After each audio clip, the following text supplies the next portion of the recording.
Hey guys, tonight we're embarking on a journey to the most dangerous, exhausting, and flat-out confusing battlefield in history, Victorian parenthood. The real daily horror in 19th century Britain was trying to keep your kids alive, clothed, quiet, and marginally less sticky than the furniture. Before we jump in, take a second to like and subscribe, but only if you actually enjoy this sort of historical insomnia. Drop a comment with your childhood nickname or the weirdest thing you ever ate before age 10, because, trust me, Victorians would probably one-up you with lamp oil pudding. Dim those lights, switch on a fan, and get comfortable in whatever chair or bed your kids haven't spilled juice on. Let's pause for a second. Have you ever wondered what happened if a Victorian toddler licked a gas lamp? Or how you would explain the concept of stranger danger when half your neighbours are chimney sweeps and the other half are the neighbour's 12 unsupervised children? Could you survive a day where the average family's idea of child-proofing was try not to leave any rat poison on the lower shelves? Would you thrive in a world where homework meant sewing your own shirt and screen time was staring blankly into a coal fire hoping you weren't next for the workhouse? Congratulations. You've just woken up in 1856. Your house smells like boiled cabbage. You've got 6 kids under the age of 10, and the baby's missing a shoe again. Welcome to Victorian parenting. Good luck. The first test of Victorian childhood? Survive being born. The average Victorian birth is less miracle of life and more escape room with bonus blood loss. Forget epidurals. You're coming into the world in a crowded tenement, on a mattress stuffed with horsehair, surrounded by a team of helpful women and one very anxious midwife who's only lost 3 babies this month. If you make it to your first breath, congratulations. You've already beaten the odds. Let's set the scene. It's midnight in a soot-black London alley, and your mother has been in labour for 18 hours. She's sweating, swearing softly, and gripping the edge of the bed hard enough to give the bedpost splinters. Forget calming music, mood lighting, or the gentle hum of a hospital monitor. Here, your soundtrack is the sound of the neighbour's cat, fighting rats in the alley, and someone 2 floors up practicing the trombone for reasons you'll never understand. There is shouting, there is praying, and there is a faint odour of boiled cabbage that never entirely leaves Victorian air. There's no sterile hospital, no gloved obstetrician. Your midwife is armed with little more than a pair of scissors, a towel, and the kind of emotional fortitude usually reserved for prize fighters. If she's feeling fancy, she might splash her hands with gin and mutter a prayer. At some point, someone will inevitably offer your mother a sip of brandy for the pain, which is also the main treatment for fear, cold weather, and Tuesdays. If you're lucky, the midwife will have read a book or 2. If not, she'll rely on the ancient wisdom of whatever worked last time. Birth in Victorian times is a community event, but not in the fun, Instagrammable way. Neighbours drop by to offer advice, gawk at the process, or borrow a cup of sugar, sometimes all at once. Children are shooed into the hallway to listen at the keyhole. Privacy is just a modern rumour. If you want a water birth, good luck. There's barely enough water in the building for everyone to have tea. And let's not forget the dangers. No one here is monitoring your fetal heart rate. The only rhythm is the neighbour pounding on the wall because the labour groans are interrupting his sleep. Forceps? Yes, but they're probably rusted, and sterilisation is just a long word people use to end conversations. If things go wrong, you're relying on God, gravity, and the neighbour's prayers. For your mother, childbirth is a full-contact sport with the odds stacked against her. For you, it's an obstacle course. If the cord wraps around your neck or the birth takes too long, there's no emergency C-section, just more towels and a general sense of increasing panic. Assuming you're finally born, you're greeted by a slap on the back and a quick inspection under a flickering gas lamp. Your first breaths taste like a complex cocktail of coal dust, boiled turnip, and the unmistakable tang of urban poverty. You are quickly bundled up in whatever scraps of cloth are on hand, a hand-me-down shawl, someone's old waistcoat, or a flannel that's seen more family members than a family Bible. The term sanitary doesn't come into play. If you're in a wealthier home, your first moments might be a bit less dramatic. There might be a doctor, usually a man who smells strongly of carbolic acid and self-importance, making grand pronouncements about your health. Maybe there's a silver spoon waiting for you, if you're really posh. But the basics remain the same. Birth is unpredictable, risky, and messy. There are no birth certificates issued instantly, just the immediate hope that you'll last long enough to need one. But if you do survive, if you actually make it past those first harrowing minutes, your reward is the right to call yourself a Victorian child, a small, wailing survivor in a world entirely indifferent to your existence. The truth is, just getting here was an achievement. And as you're handed off to your exhausted mother and the midwife starts mopping up the evidence, your first lesson is clear. Life in Victorian times does not mess around. You made it through level 1. Don't get too comfortable. The next 18 years will make this look like the easy part. Victorian babies aren't just cute. They're living, breathing targets for everything from cholera to suspiciously sticky cats. Your first crib might be a drawer, a basket, or, if you're posh, a wooden cradle painted with lead-based colours. SIDS is just called Tuesday. Blankets are heavy enough to flatten a grown man, and the family cat is the closest thing you'll get to a baby monitor. Let's paint the scene.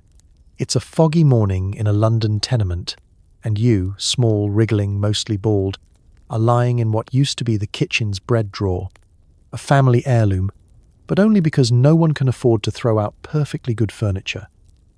If you're lucky, someone's lined it with a soft cloth, though soft here just means not actively splintering. There's no such thing as an antibacterial wipe, and the only thing getting sanitized is the bottle of gin your mother keeps for medicinal purposes. Your world is a swirl of dust, soot, and the persistent aroma of cabbage stew that seems to leak from the walls.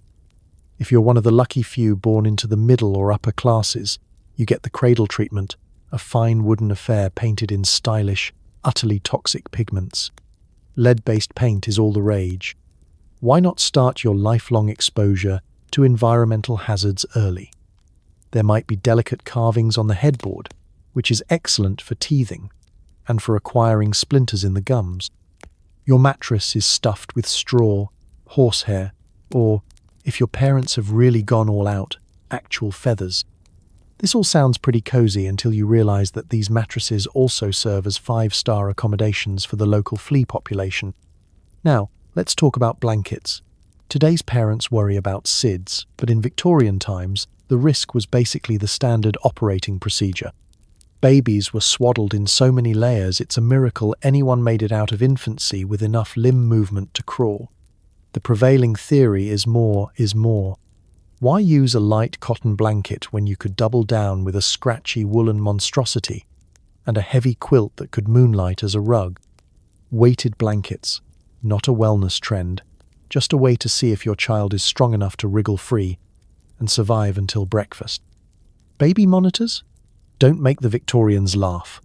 Your best hope for overnight surveillance is the family cat, who curls up in the cradle for warmth and occasionally sits on your face for fun. If you make it through the night, you'll spend your days dodging older siblings, random household pets, and the general debris of Victorian living. The average home is a trip hazard with walls. Toys, buttons, pins, and the odd shoe all seem to migrate toward your mouth the moment your back is turned. Of course, the real threats aren't just domestic. Victorian England is a petri dish of infectious diseases. If the open sewer outside doesn't get you, maybe the water in your milk bottle will. Milk isn't pasteurized, it's barely even strained. If you're being bottle-fed, the bottle itself is a Victorian marvel, a glass vessel with a narrow neck that's impossible to clean. Leftovers from last week? Don't worry, they're still in there. Mold is practically considered a food group. Some bottles are nicknamed murder bottles, not exactly reassuring. And as for cholera, typhus, or diphtheria, they're just facts of life. If you're a particularly unlucky baby, you'll get dosed with laudanum, a delightful mix of alcohol and opium, to keep you quiet, which, if nothing else, ensures a peaceful nap, possibly forever. And then there are the parents themselves. tired, overwhelmed, and working with the parenting handbook that's about 90% superstition. Do you hang a sprig of garlic above the crib to keep away evil spirits? Sure. Do you keep the window cracked in January to let out the bad air, even if it means your baby now has pneumonia? Naturally.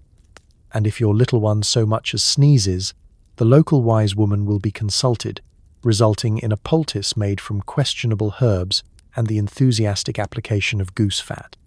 So you lie there, tiny and defenseless, in your makeshift crib, snuggled under 6 pounds of questionable wool, with the cat purring at your feet and your mother peering in to see if you're breathing.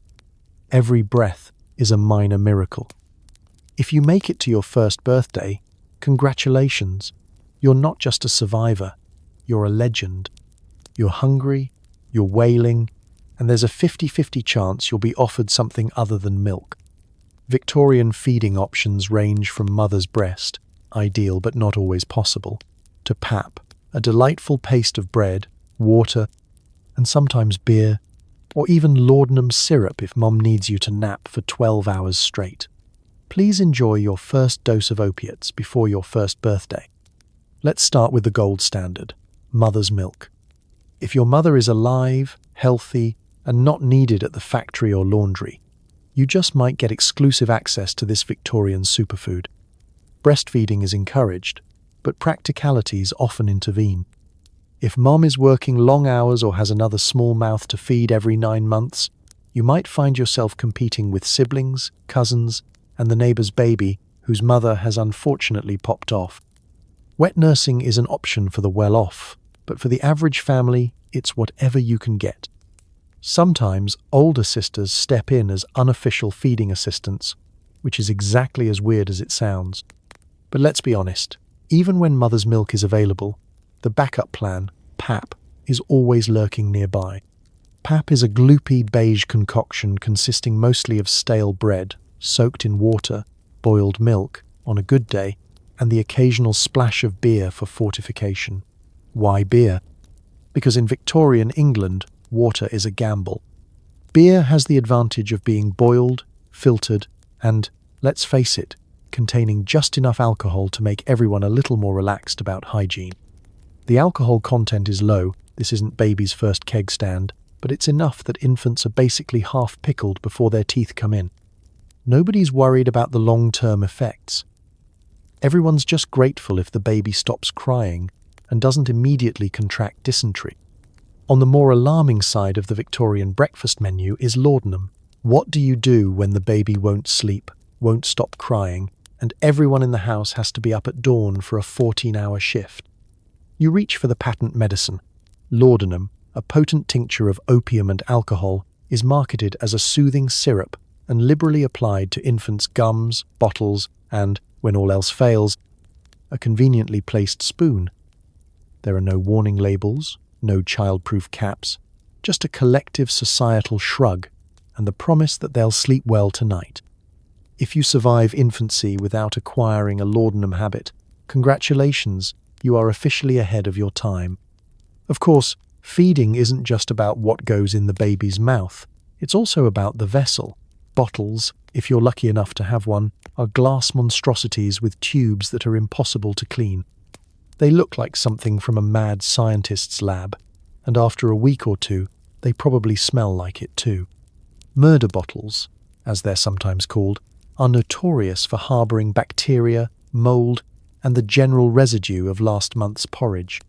Boiling water for sterilisation is a nice idea, but firewood is expensive. And besides, the baby seems fine so far. Let's not forget that food allergies are not a thing, at least not officially. If you're intolerant to bread, milk, or opiates, your fate is to be fussy or delicate. Victorian babies are expected to eat what's put in front of them, and like it. If you develop a rash, colic, or an ominous wheeze, it's chalked up to teething, bad air, or, occasionally, the phase of the moon. Remedies include rubbing the gums with rum, putting the baby outside for fresh air, or just hoping for the best. And then there's the social aspect. Feeding time is a group project. Babies are rarely fed alone. You might find yourself being passed around the kitchen table while siblings, aunts, and even the family cat look on in bored curiosity. Any food dropped on the floor is fair game for whoever or whatever gets there first. Hygiene is, at best, theoretical.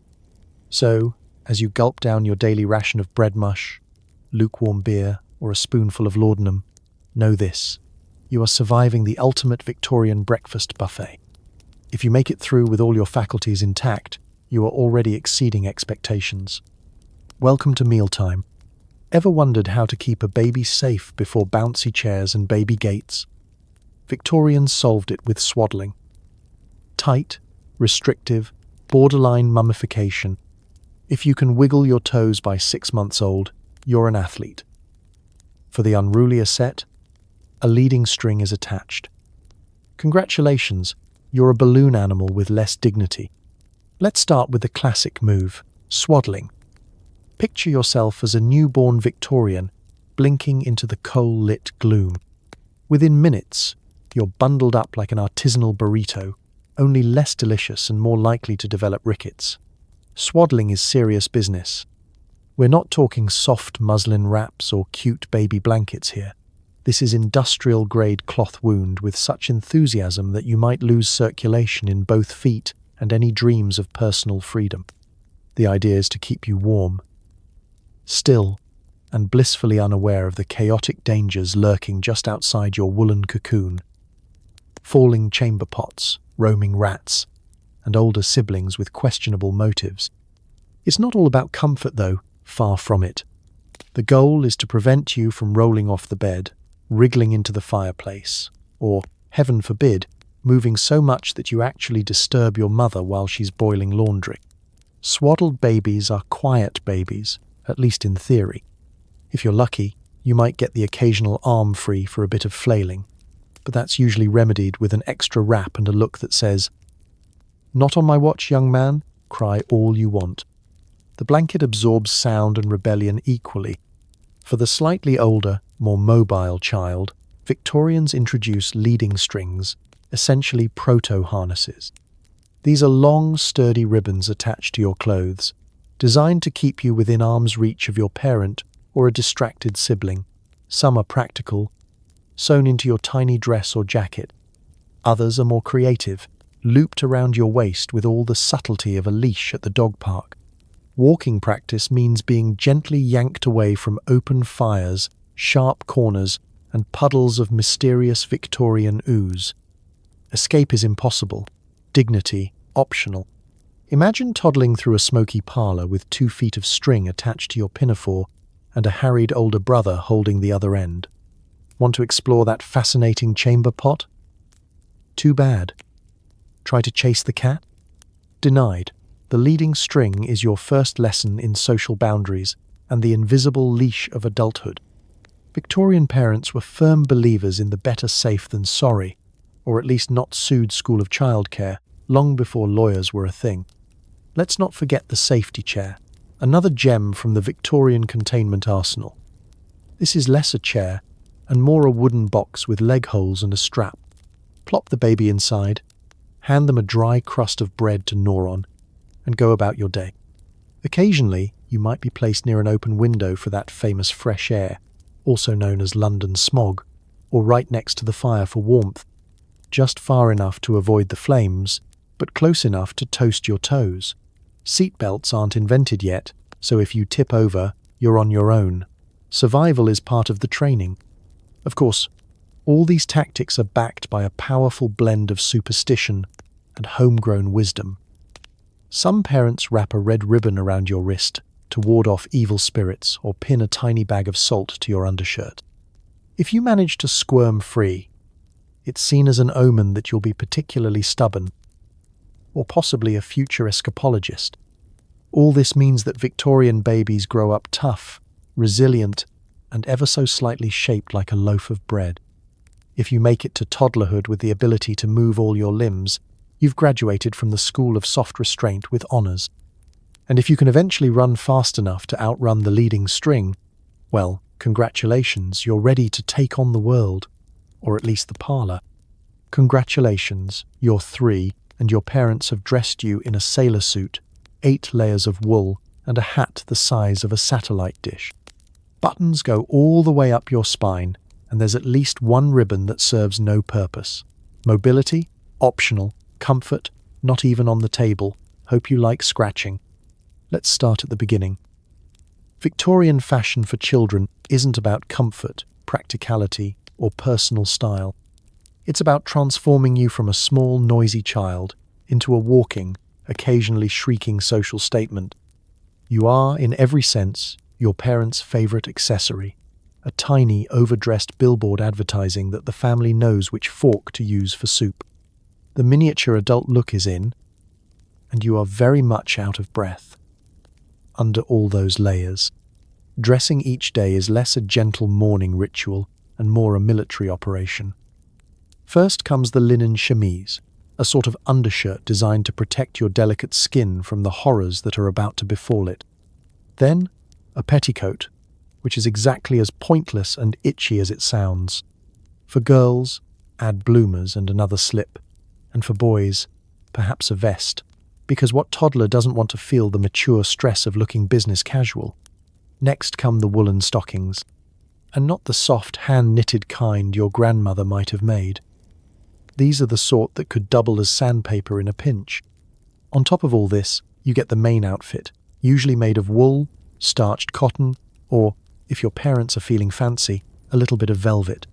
Every fabric is chosen for its ability to hold up under relentless childhood activity, which, in practice, means fabrics that are so stiff you could stand them in a corner and they'd remain upright. Ribbons and bows are added for decoration, but their real job is to announce, at a distance, that you are owned by someone who cares about appearances. Sometimes a sash or a belt is fastened tightly enough to restrict deep breathing, and always, there is a hat. Hats are mandatory. Sunbonnets, straw boaters, velvet pillboxes, beribboned monstrosities with artificial flowers. Victorian parents apparently believe that nothing says adorable like a hat you could use to bail out a rowboat. Now, the pièce de résistance. Buttons. So many buttons. Buttons up the back, buttons at the cuffs, buttons in places no human child can possibly reach. Getting dressed is not something you do yourself.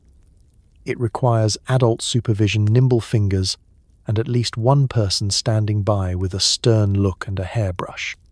If you wiggle, squirm, or, heaven forbid, try to escape, you'll find yourself immobilized faster than you can say itchy.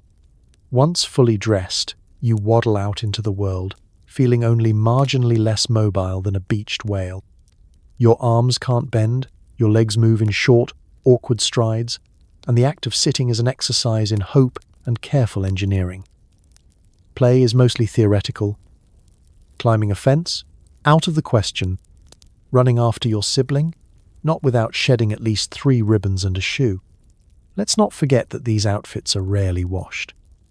Laundry day is a production involving copper tubs, boiling water, and the hope that the family budget stretches to cover enough soap.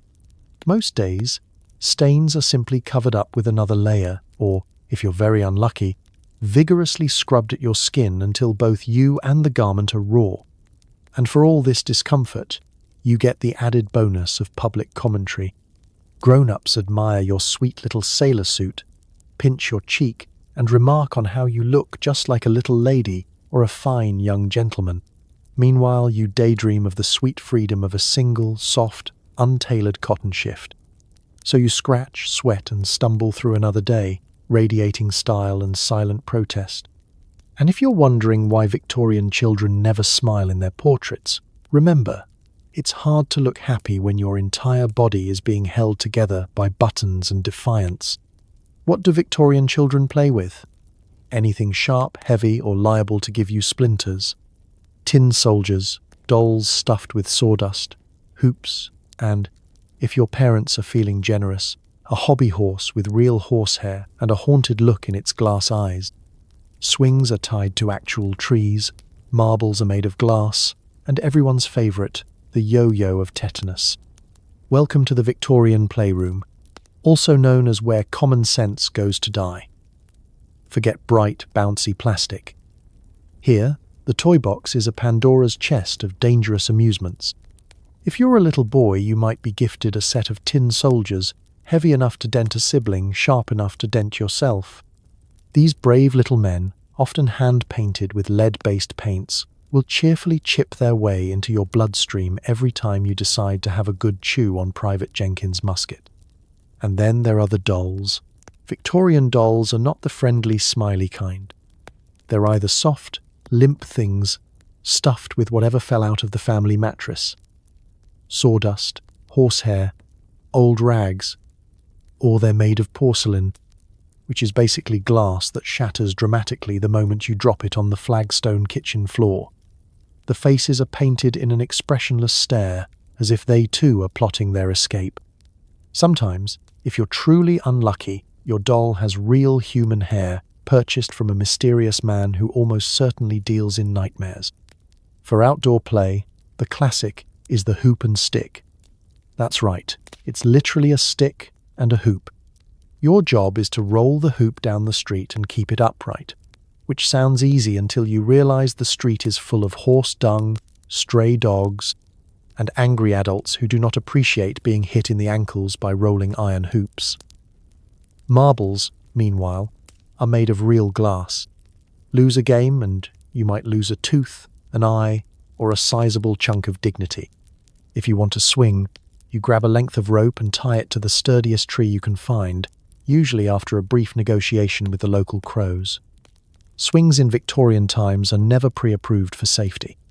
Splinters are a rite of passage, and you learn quickly to hang on tight or risk a first-hand introduction to gravity, cobblestones, and the family doctor's favourite bottle of iodine. Let's talk about the real showstopper, the hobby horse. The Victorian hobby horse is a carved wooden beast with glass eyes, real horsehair mane, and the unmistakable look of something that's seen things. The mane falls out, the paint chips, and every so often you'll find a stray nail poking out of the saddle just to keep you alert. If you're a lucky child, your hobby horse is sturdy. If not, well, you might discover the true meaning of rocking hazard as you launch yourself across the parlour. Some children, especially those whose parents don't believe in wasting money on store-bought toys, make do with homemade amusements. A stick, a rag, a ball made of tightly wound string, or even a dead beetle on a string, these all qualify as perfectly good toys. Imagination is a necessity.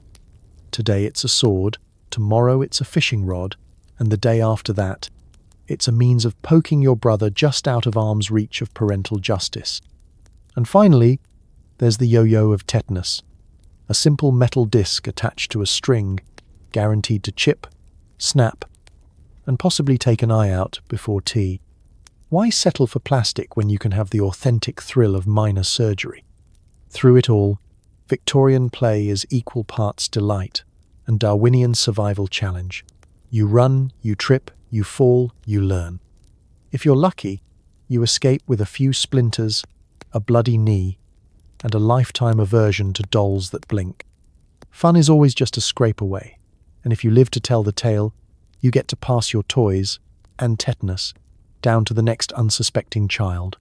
Welcome to the toy box. Play carefully, or at least play creatively. You're not an only child.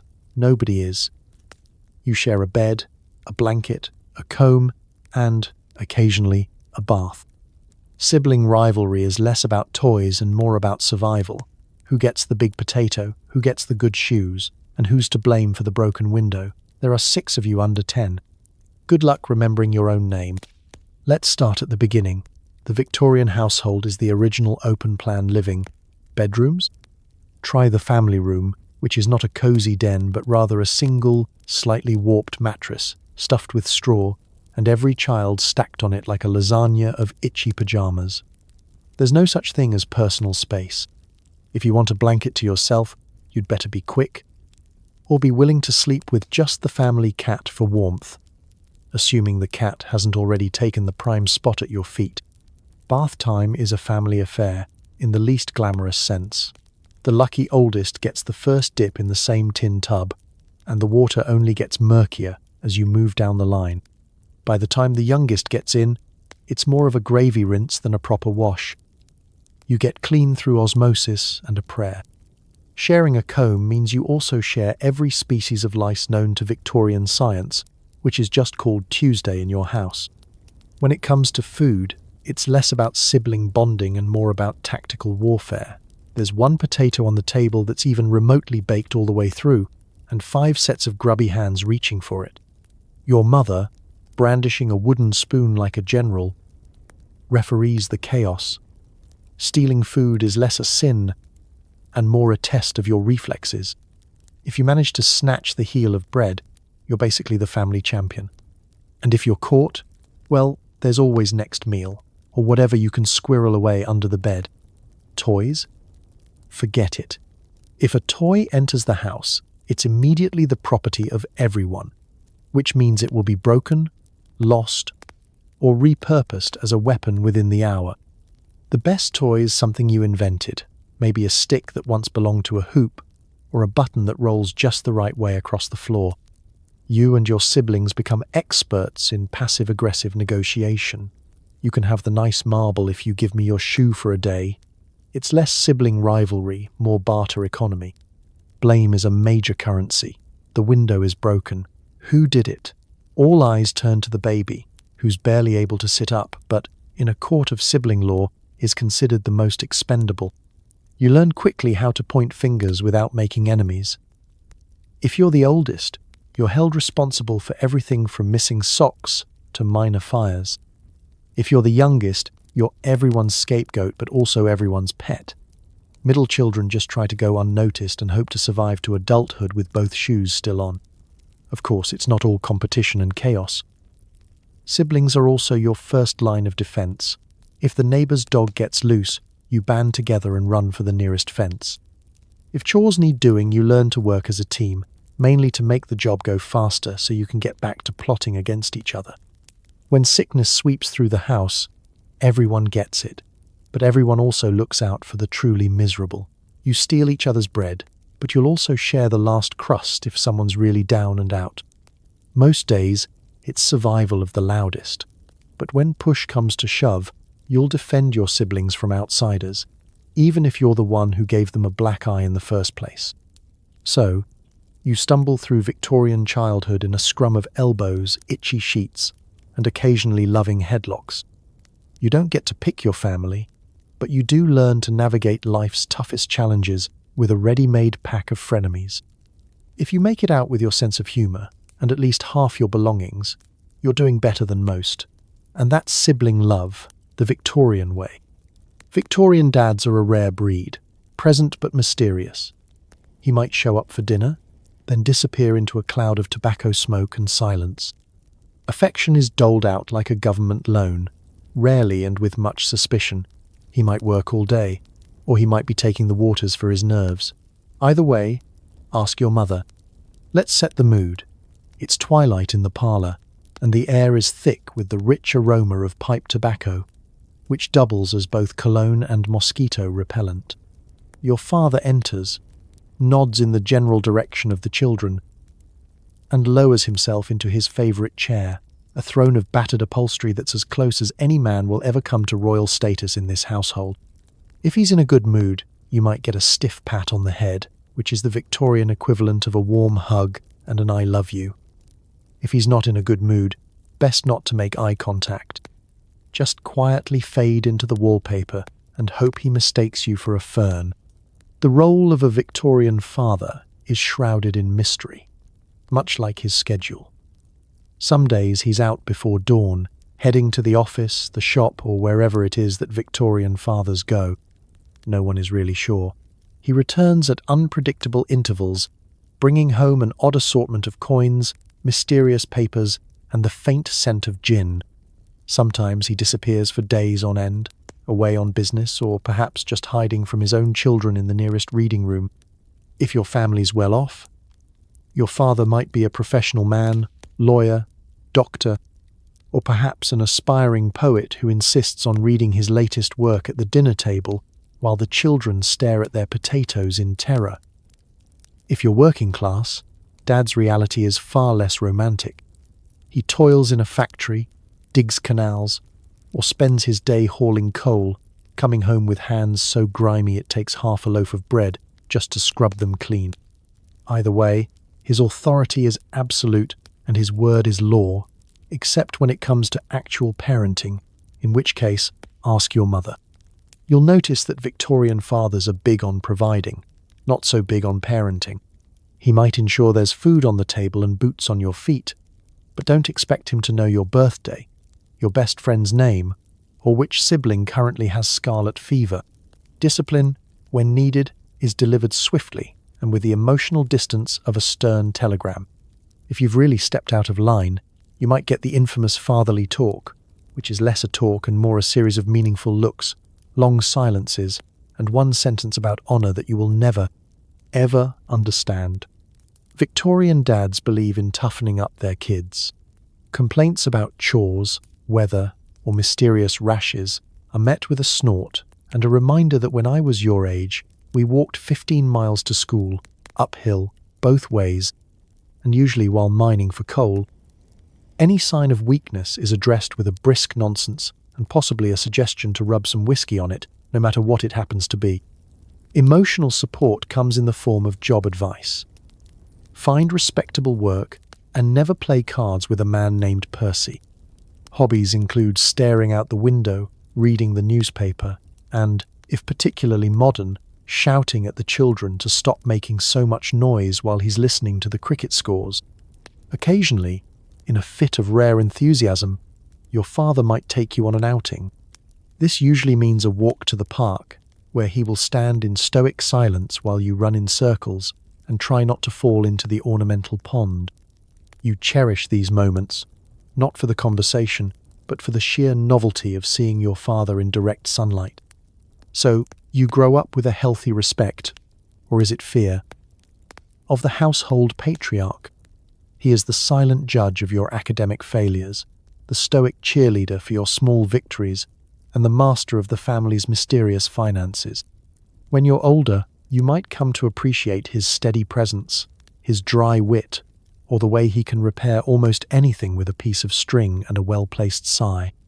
But for now, he remains a remote, unknowable figure, half legend, half furniture, and always a reminder that in Victorian times, father knows best, or, at the very least, pretends to. Your mother is both CEO and janitor of the home. She cooks, cleans, breastfeeds, disciplines, soothes, and occasionally faints from tight lacing. If you're lucky, she reads to you.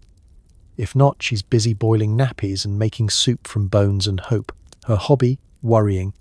From the moment she wakes, usually before dawn, thanks to the world's least romantic alarm clock, a baby with lungs like a brass band, your mother is in perpetual motion.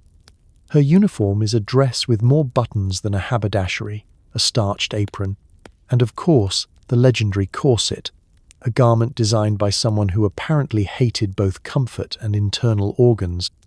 Every deep breath is a gamble. Every bend to pick up a child's lost sock is an act of bravery.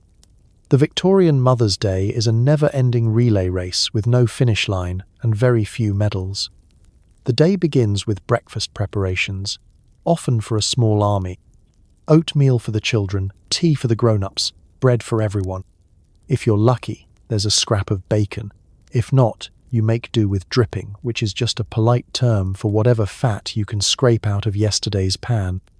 All of this happens while wrangling two toddlers, answering the door for the milkman, and scolding the dog for stealing the baby's rusk. If multitasking were an Olympic sport, your mother would have more gold than the crown jewels. Laundry day is a true test of endurance. There's no toss it in and press start. Instead, it's hauling water from the yard pump, boiling it in a massive copper tub, and scrubbing stains with a bar of soap that weighs as much as a baby. Cloth nappies are the biggest offenders, scraped, rinsed, and hung to dry in the faint hope that the sun will do its part. And remember, bleach is a luxury. For stubborn stains, try lemon juice, vinegar, or a silent prayer. Your mother is the disciplinarian, the comforter, and the home's first responder. She patches knees, wipes noses, and delivers stern lectures about table manners to a crowd more interested in hiding peas under the table. If someone cries, she soothes them. If someone fights, she intervenes, sometimes with the dreaded wooden spoon of justice, other times with nothing but a look that could curdle milk. She knows who broke the vase, who hid the cat in the bread bin, and who's pretending to be asleep at bedtime. And yet, somehow, she finds time for affection. Maybe she reads a story in the soft glow of the fire, or braids your hair while humming a hymn. Her lap is always available, even when it shouldn't be physically possible to fit another child.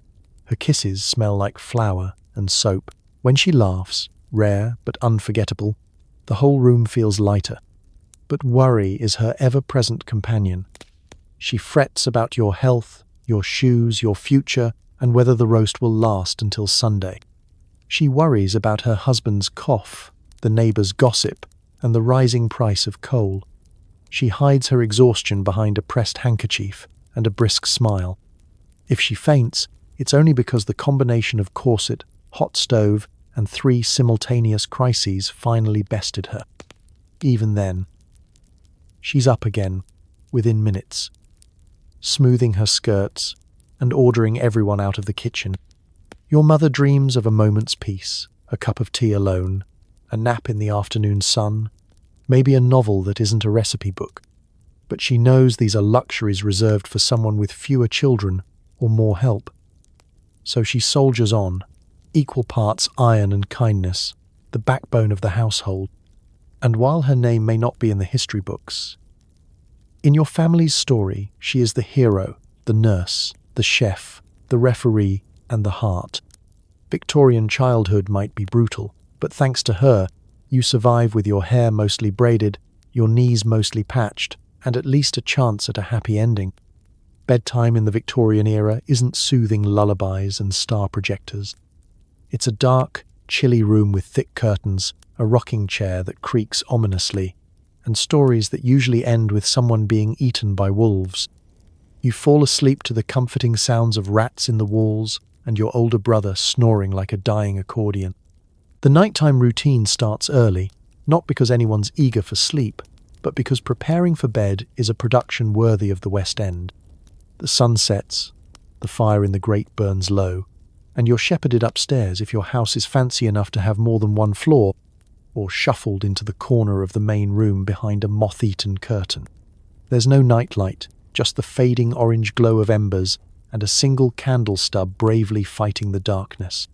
First comes the nightly transformation into something resembling a small, lumpy ghost. Pyjamas are a recent luxury, so most Victorian children wear long cotton nightshirts that sweep the floor and double as handy dusters. You might get a scratchy woolen blanket, or, if you're living dangerously, be tucked in under a heavy quilt that smells faintly of cabbage and old socks. Getting warm isn't guaranteed. Most nights, you spend the first 10 minutes shivering and the next 40 waging a silent war for space with 4 siblings, the family dog, and at least one mysterious draft. Then, it's story time.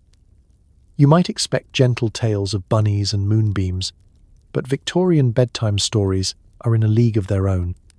Instead of Goodnight Moon, it's more like The Babes in the Wood, where lost children freeze to death, or Little Red Riding Hood, which is mainly about the hazards of trusting your grandmother. Even the rhymes are questionable. Rockabye. Baby ends with the cradle falling from a tree, which is less a lullaby and more a cautionary tale about faulty carpentry.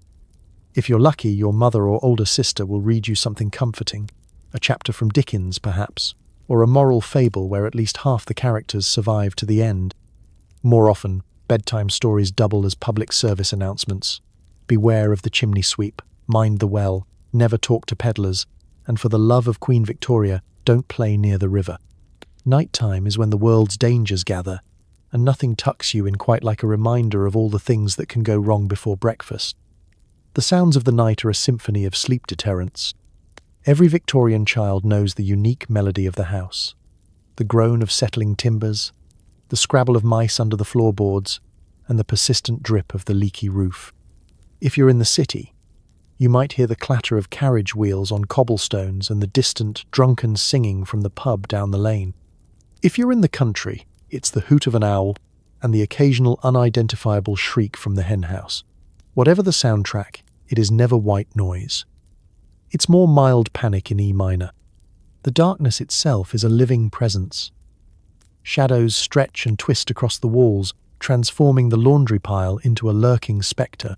The candle flickers out, and you're left alone with your imagination and whatever bedtime horror story you were just told. Nightmares are practically guaranteed. If you're brave, you close your eyes and hope the rats stick to the walls instead of venturing under the covers. Sleep comes in, fits and starts. Someone's always cold, someone else is hogging the blanket, and the smallest sibling inevitably wakes up with a nightmare that they insist on sharing at full volume. If you wet the bed, well, that's just another chore for tomorrow, and possibly an extra moral tale at breakfast. Eventually, exhaustion wins. You drift off, dreaming of wolves, witches, and the slim possibility of a bed to yourself. In Victorian times, bedtime isn't so much restful as it is an endurance test. If you wake up still under the covers, and with most of your toes warm, you count it as a victory. Welcome to the Victorian night, where sleep is earned, not given. At the ripe old age of 4, you're put to work.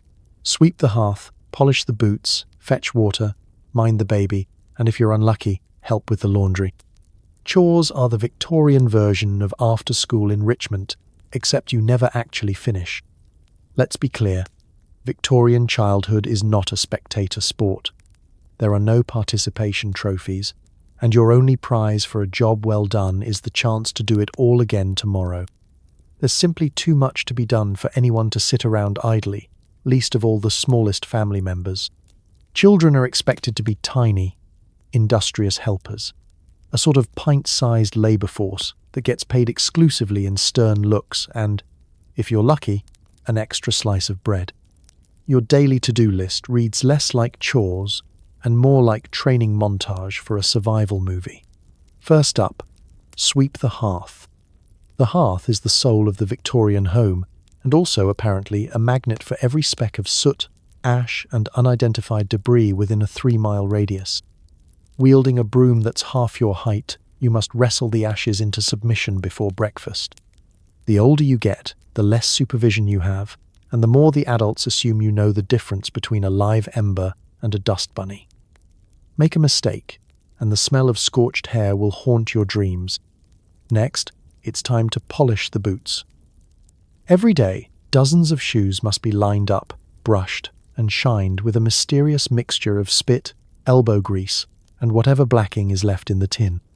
Victorian shoes are less fashion statement and more torture device, and the job of making them look presentable falls to you. If you miss a spot, rest assured someone will notice. If you polish them too well, your siblings might slip and fall, which is really just a bonus for entertainment value. Fetching water is a full-contact sport. Armed with a tin pail, you navigate the treacherous landscape of slippery cobblestones, angry geese, and the occasional suspicious neighbour. The water pump is always farther away than you remember, and by the time you've hauled a full bucket back, you're soaked, exhausted, and probably missing a shoe. Of course, the water isn't just for drinking. It's for boiling, bathing, cleaning, and any other task your mother can invent by sunrise. Minding the baby is another core responsibility, whether or not you have any actual childcare experience. Babies are sturdy, but they're also mobile, loud, and have a talent for wriggling into danger. You become an expert in the art of distraction, wielding spoons, ribbons, and the occasional crust of bread as peace offerings. If you lose track of the baby, you will never hear the end of it, and someone is bound to say, "When I was your age, I looked after 3 babies and a piglet at once." Laundry is the final boss of Victorian chores. The wash tub is a heavy, steaming cauldron, and your job is to scrub until your knuckles go numb. Clothes must be wrung out by hand, hung to dry in whatever sun the English weather allows, and then ironed with a cast-iron beast that requires its own workout routine. By the time you're finished, Your arms are stronger than most modern gym goers. And let's not forget the seasonal chores, picking stones out of the garden, weeding the path, collecting coal from the yard, or cleaning chamber pots with a sigh and a sense of resigned duty. Every day brings new and inventive opportunities for toil. Rest is for Sundays, assuming you're not also pressed into service, cleaning up after the Sunday roast. So yes, chores in Victorian times are a family affair, equal parts discipline, character building, and the world's longest unpaid internship. If you're smart, you do your jobs quickly, quietly, and with minimal complaints.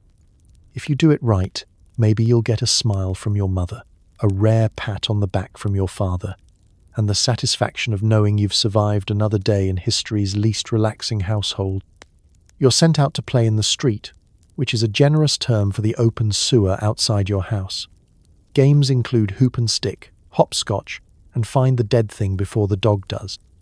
The older kids light bonfires. The younger ones try not to get run over by a horse-drawn omnibus.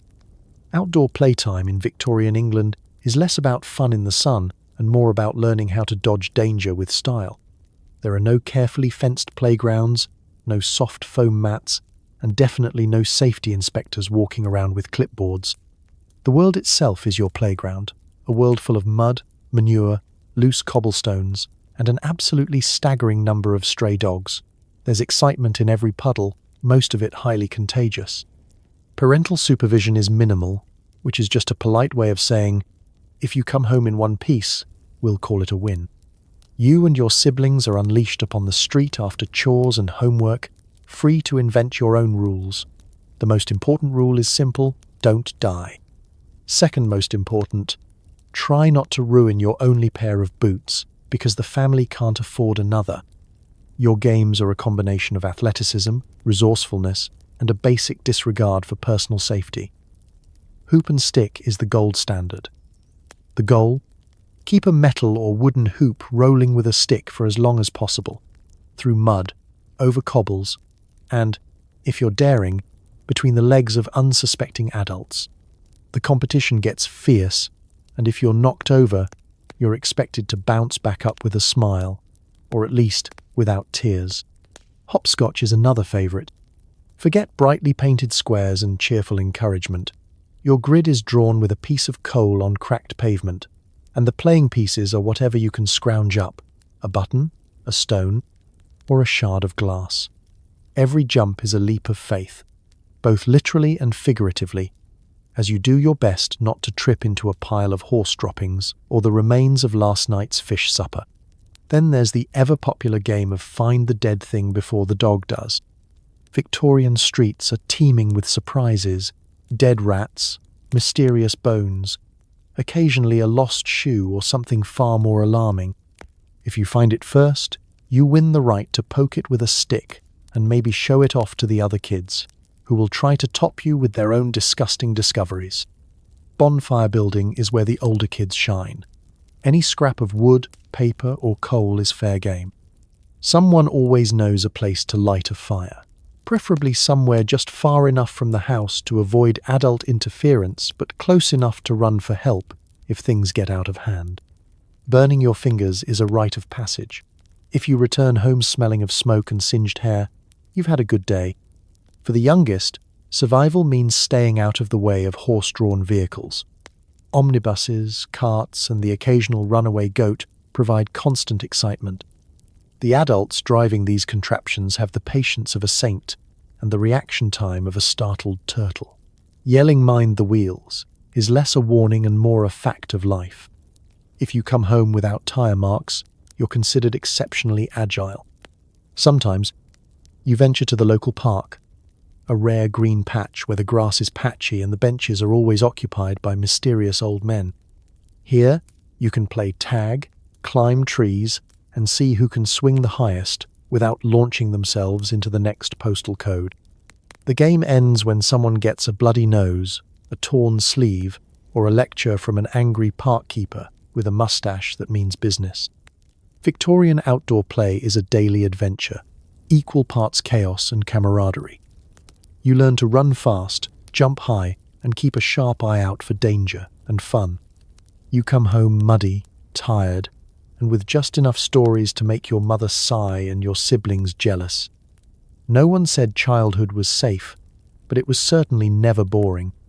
School is either a freezing church hall, a private tutor, or, if you're unlucky, a workhouse classroom run by someone who hates children and loves the cane.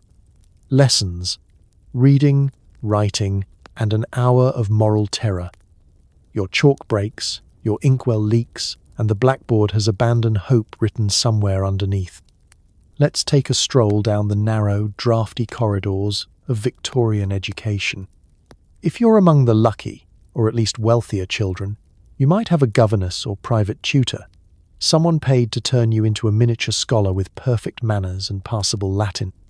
She'll expect you to memorize every king and queen since the Norman conquest and recite multiplication tables with military precision. If you're very fortunate, your tutor is kindly and only slightly judgmental.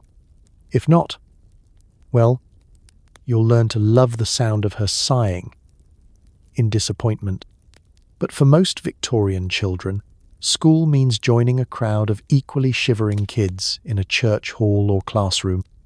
The teacher is usually a former soldier, vicar, or someone who's run out of other career options. Their two passions: discipline and draft exclusion. The room itself is furnished with long, hard benches that numb your backside by the first spelling lesson. There's never enough coal for the stove, so everyone learns to write with frozen fingers and dream of summer. Desks are scarred with generations of graffiti, and the windows fog up so fast you could run a successful detective agency just by reading the clues left behind in condensation. The curriculum is a patchwork of essentials: reading aloud so your classmates can judge every stumble, writing with leaky inkwells that stain your cuffs until next week, and arithmetic because someone must be able to count the family's remaining potatoes. The blackboard is the class oracle. If you're lucky, you can read the day's lesson through the smudges. If you're unlucky, you get called up to solve a math problem, while your friends snicker and the teacher taps the cane in ominous anticipation. Discipline is the backbone of Victorian schooling, and the cane is the backbone of discipline. Make a mistake? Swish. Daydream for a moment? Swish. Whisper to your friend? Sneeze at the wrong time or look like you're having too much fun? Swish, swish, swish. The only thing that gets you through is knowing the teacher secretly hates mornings even more than you do. But the real terror isn't the lessons, it's the moral instruction. Every day includes a generous dose of sermons about sin, obedience, and the consequences of leaving your handwriting untidy. You're told to sit up straight, speak only when spoken to, and always fear the wrath of both God and headmistress. The only thing more chilling than the unheated classroom is the threat of being labelled idle, a fate worse than catching the mumps. Of course, not everyone even gets to attend. For many, school is an occasional luxury, sandwiched between weeks of labour in the fields, factory, or home. The workhouse classroom is notorious for being both joyless and inescapable, with lessons interrupted only by the need to sweep floors, mend sacks, or peel potatoes for lunch. The teacher might be an actual sadist, and the lessons are mostly a countdown until you're big enough to leave and work full-time. School supplies are equally basic. You have a slate, cracked if you're unlucky, a bit of chalk, broken always, and maybe a copybook if your family can spare the expense. The ink stains your fingers so thoroughly that you might as well accept having blue thumbs for life. Your lunch, if you have one, is bread, maybe cheese, and an apple with more bruises than edible spots. Still, for all its challenges, school is a break from chores, a place to gossip, swap stories, and, if you're very clever, learn just enough to get by. If you survive the cane, the cold, and the daily doses of moral panic, you emerge into the world tougher, slightly smarter, and ready for whatever fresh nonsense Victorian life throws your way. School days indeed. Spare the rod, spoil the child. Or, more accurately, spare the rod, and the neighbours will report you to the vicar.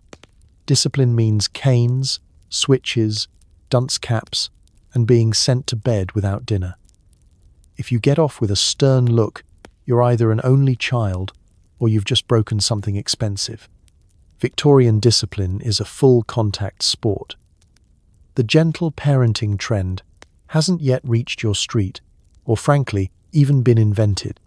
Here, the art of child rearing is built on a foundation of sternness, consequences, and the firm belief that suffering now prevents catastrophe later. The philosophy is simple. Children are born wild and must be tamed like houseplants or possibly wild goats. Any hint of cheekiness, laziness, or sticky hands is met with a swift reminder that your elders are in charge and that every adult in a 10-mile radius is basically authorized to correct you on sight. The tools of the trade are many and memorable. The cane is the classic. A thin, flexible rod wielded with the flair of a conductor and the efficiency of a Swiss watch.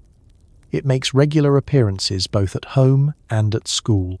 Then there's the switch, a handy, multi-purpose stick freshly plucked from the nearest tree or, for the prepared parent, kept in reserve above the mantel. Getting sent outside to fetch your own switch is a psychological double whammy. You not only get disciplined, but you have to participate in the process, all while debating whether a thin or thick stick will be more forgiving. If you manage to escape the cane, you still have to face the dunce cap. Nothing says lifelong confidence like being made to wear a giant conical hat with dunce written on it while sitting in the corner. The cap is reserved for the slow learners, the daydreamers, or anyone who accidentally drops their slate too many times in one day. If you're lucky, the cap is only mildly itchy, and your friends are kind enough not to giggle too loudly. If not, well, good luck living that down before your next birthday. For those with a flair for mischief or a talent for catastrophic accidents, being sent to bed without dinner is a regular occurrence. No second chances, no last-minute pleas, just a slow, hungry walk up the stairs while the smell of boiled cabbage lingers in the air. If you're extra unlucky, your siblings will sing the dinner song at the foot of the stairs just to drive home the point. Discipline isn't just physical, though. Emotional tactics are a parental specialty. The disappointed sigh is as effective as any whack, and the silent treatment from your mother can make you wish for the cane instead. Victorian parents are experts in guilt-tripping. They remind you, in detailed and sometimes poetic terms, about their own difficult childhoods, how they walked barefoot to school uphill both ways, did all the chores by sunrise, and never once thought of talking back to their elders. Public discipline is also a thing. Nothing inspires obedience like the threat of being scolded in front of the neighbors. If your crime is particularly creative, say, putting the cat in the flour barrel or painting your little brother with boot polish, you might find yourself being paraded around the street with a sign detailing your offenses. The community is invested in your moral development, and that means no misdeed goes unnoticed for long. Of course, not all discipline is harsh. Sometimes you get off with a warning, a stern look, or a promise that your father will deal with you when he gets home, which is sometimes more terrifying than any actual punishment. Every Victorian child knows that the anticipation is often worse than the event itself, so you learn to toe the line, or at least to perfect the art of not getting caught. Discipline in Victorian times is about building character, keeping order, and making sure you remember who's boss. If you make it to adulthood with your bottom mostly intact and your spirit only slightly bruised, you've done better than most. Feeling unwell? Too bad. The doctor might visit if you're lucky, but treatments range from leeches to mustard plasters to, for some reason, a spoonful of treacle. Cough drops? Try inhaling steam and prayer. If you survive the mumps, you're stronger for it, or at least more immune to disappointment. Let's set the scene. You wake up with a fever, your head is pounding, and your throat feels like you swallowed a handful of gravel. You mumble your complaints to your mother, who presses the back of her hand to your forehead, declares you a bit warm, and instantly prescribes bed rest, with the family dog as your nurse and a brick wrapped in flannel as your hot water bottle. Modern medicine is a distant fantasy. Here in the Victorian age, medical care is a cross between an endurance sport and a medieval guessing game. If you're lucky enough to have a doctor nearby and the family can scrape together the fee, his arrival is both thrilling and terrifying. He's usually a man with a bag full of mysterious bottles, a heavy mustache, and the world's worst bedside manner. He'll ask you 3 questions, poke at your glands, and then begin prescribing from his greatest hits. Leeches for fever, mustard plasters for cough, and a generous spoonful of treacle for anything that doesn't involve visible bleeding. Treacle, for the uninitiated, is sticky syrup with the medicinal properties of hope and sugar. If you're still sick after a few days, the answer is more leeches. It's Victorian logic. If 1 leech is good, 12 will probably do the trick. There's no shortage of home remedies either. Your mother might insist on a poultice of onions wrapped around your chest, maybe a sock full of hot salt placed on your ear for an infection, or a hearty dose of goose fat smeared across your chest for a persistent cough. The house smells like a failed soup experiment, but at least you feel cared for. If you have a sore throat, prepare to gargle salt water and try not to cry. If it's whooping cough, you'll be kept in a steamy kitchen and told to breathe deeply and think of better days. Serious illnesses are a family affair. If one child falls ill, the rest are likely to follow. Chickenpox, measles, and scarlet fever sweep through the house like a travelling circus of misery. The good news? After you've caught everything, you're basically invincible, or so your grandmother claims. The bad news? You might never fully recover your sense of taste or the ability to breathe through both nostrils at the same time. Quarantine means being shooed into a corner with a bucket, a chamber pot, and a stern warning not to cough on the good curtains. Of course, when things get truly dire, there are always prayers. Victorian mothers are experts in the art of beseeching saints, lighting candles, and making promises to never complain about coal dust again if only little Timmy pulls through. Sometimes, if the crisis is big enough, a priest is called not so much for comfort as for last rites, just in case the home remedies don't work out. If the illness passes, recovery is swift and unsentimental. You're sent back to chores with a well. You're not dead, are you? And maybe an extra slice of bread. If you develop a lifelong cough or mysterious rash, it's chalked up to weak constitution or bad air, and you're expected to soldier on. If you make it to adulthood with all your limbs, you're considered a medical miracle. Victorian healthcare is a gauntlet of superstition, bravado, and questionable substances. You toughen up, not because you want to, but because there's simply no alternative. You survive, 1 sticky spoonful of treacle at a time. And if you don't, well, at least the leeches had a good meal. Childhood ends abruptly when you're tall enough to reach the spinning jenny. Factories, mines, chimney sweeps. Victorian kids work in places that would make OSHA cry. Lunch is a crust of bread, breaks are for the weak, and retirement is at age 12 if you still have all your fingers. In the Victorian world, the phrase "too young to work" does not exist. As soon as you're big enough to carry a bucket or climb a ladder, you're handed a job and a pat on the back, or, more likely, a stern warning not to dawdle. Forget playtime. Your mornings now start before dawn, usually with the sound of your mother shaking you awake, stuffing you into your least grimy clothes, and sending you off with a half-hearted promise of "don't get lost in the machinery." For some, work means joining a parent at the factory.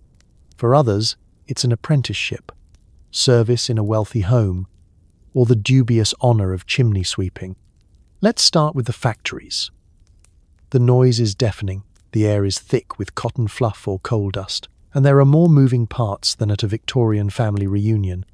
Your job might be piecing together matchsticks, tying up bundles of rags, or squeezing under dangerous machines to fix snags the adults are too big to reach.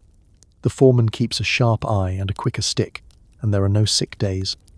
If you're injured, cut, burned, or nearly squashed, you get a quick bandage and a lecture on paying better attention next time. Still, you keep working, because a day off means a day without wages, and your family needs every penny. If you're especially unlucky, you're sent down the mines. Mines are a special kind of misery. The work is backbreaking, The tunnels are so low you can't stand up, and the only light comes from a sputtering candle you hope won't go out. Coal dust fills your lungs, seeps into your pores, and lingers for the rest of your life, however long that might be. Your fellow miners are other children, some even younger than you, and everyone learns quickly to keep quiet and work fast. Then there's chimney sweeping, the infamous Victorian job for the smallest and most nimble. You are sent up narrow, twisting chimneys with a brush and a prayer, scraping soot from the bricks with your bare hands and knees. If you get stuck, someone lights a small fire below to encourage you to move faster. It's dirty, dangerous, and just slightly less glamorous than it sounds. The reward for a job well done? The chance to do it again tomorrow. Plus, the added bonus of a cough that never quite goes away. For those who avoid the factories and mines, domestic service is the next big employer. Boys become errand runners, stable hands, or boot boys, polishing shoes and cleaning up after the family horse. Girls are kitchen maids, nursemaids, or scullery maids, scrubbing pots the size of small bathtubs and hoping not to drop the family's best china. The hours are long, the pay is minimal, and the chance of being yelled at by a cook, a butler, or a random visiting aunt is approximately 100%. Lunch, if you get one, is simple. A hunk of bread, maybe a bit of cheese, and cold tea in a chipped mug. No one's packing carrot sticks or apple slices. If you're lucky, a kindly adult sneaks you an extra crust. More often, you just go hungry until you get home. Retirement, such as it is, comes early. If you're still working by age 12, you're basically a veteran, stronger, scrappier, and hopefully still in possession of all your fingers and toes. Many children never get that far, but if you do, you get promoted to slightly less dangerous jobs, with only a marginal reduction in suffering. Child labour in Victorian times is relentless, exhausting, and completely normalised. You grow up fast, or not at all, and if you make it through, you're left with stories, scars, and a lifelong appreciation for weekends. Every Victorian child has a pet. Sometimes it's a dog. Sometimes it's a mouse you found under the stairs and named Rupert. Fleas are a given, rats are an occasional bedtime story, and if you're fancy, you might have a canary. The real challenge is figuring out which creatures are allowed inside. Let's start with the best-case scenario, the family dog. If you have a dog, congratulations. He's both a loyal companion and an effective, if slightly judgmental, burglar alarm. He may be part shepherd, part mutt, and part whatever was left on the street last winter. His name is probably Spot, or Patch, or something that sounds like you named him after a food spill. He follows you everywhere, occasionally helping with chores by stealing the family's last sausage or napping exactly where you need to sweep. At night, he sleeps by the door, but only if the family cat hasn't already claimed the warmest spot. And then, of course, there's the cat. Victorian cats are less cute companion and more tolerant roommate with a murder habit. Their main job is hunting mice and providing the occasional surprise in your boots. If you're lucky, your cat allows you to pet it. If not, you quickly learn to respect its personal space and sharp claws. The cat is in charge. You are just one of the house guests. But the line between pet and pest is thin and frequently crossed. Mice are a common sight in every home. From humble cottages to grand townhouses, you might keep a mouse as a secret pet, giving it crumbs and a name like Rupert or Beatrice. Your mother, meanwhile, is waging an endless war with the rest of the mouse family, who are less interested in your affection and more interested in eating the soap. Traps, poison, and loud threats are the main weapons in this daily battle. Of course, rats are a whole different level. These aren't cartoon rats in waistcoats. They're the real, twitchy-nosed, sharp-toothed kind that occasionally make a cameo in your bedtime stories, usually as the villain. The family's main line of defense is vigilance. Block the holes, cover the bread, and pray the rats prefer the neighbor's pantry. If you hear strange noises at night, it's either a rat, the wind, or something even less comforting. No discussion of Victorian household fauna would be complete without mentioning fleas. If you don't have fleas, you're either extremely rich, extremely lucky, or lying. They live in mattresses, blankets, and occasionally your favorite hat.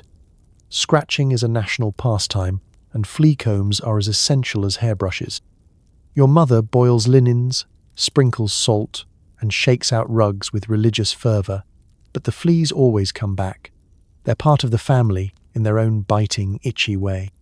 If you're a fancy Victorian, you might have a bird, usually a canary, sometimes a parrot, almost always kept in a gilded cage.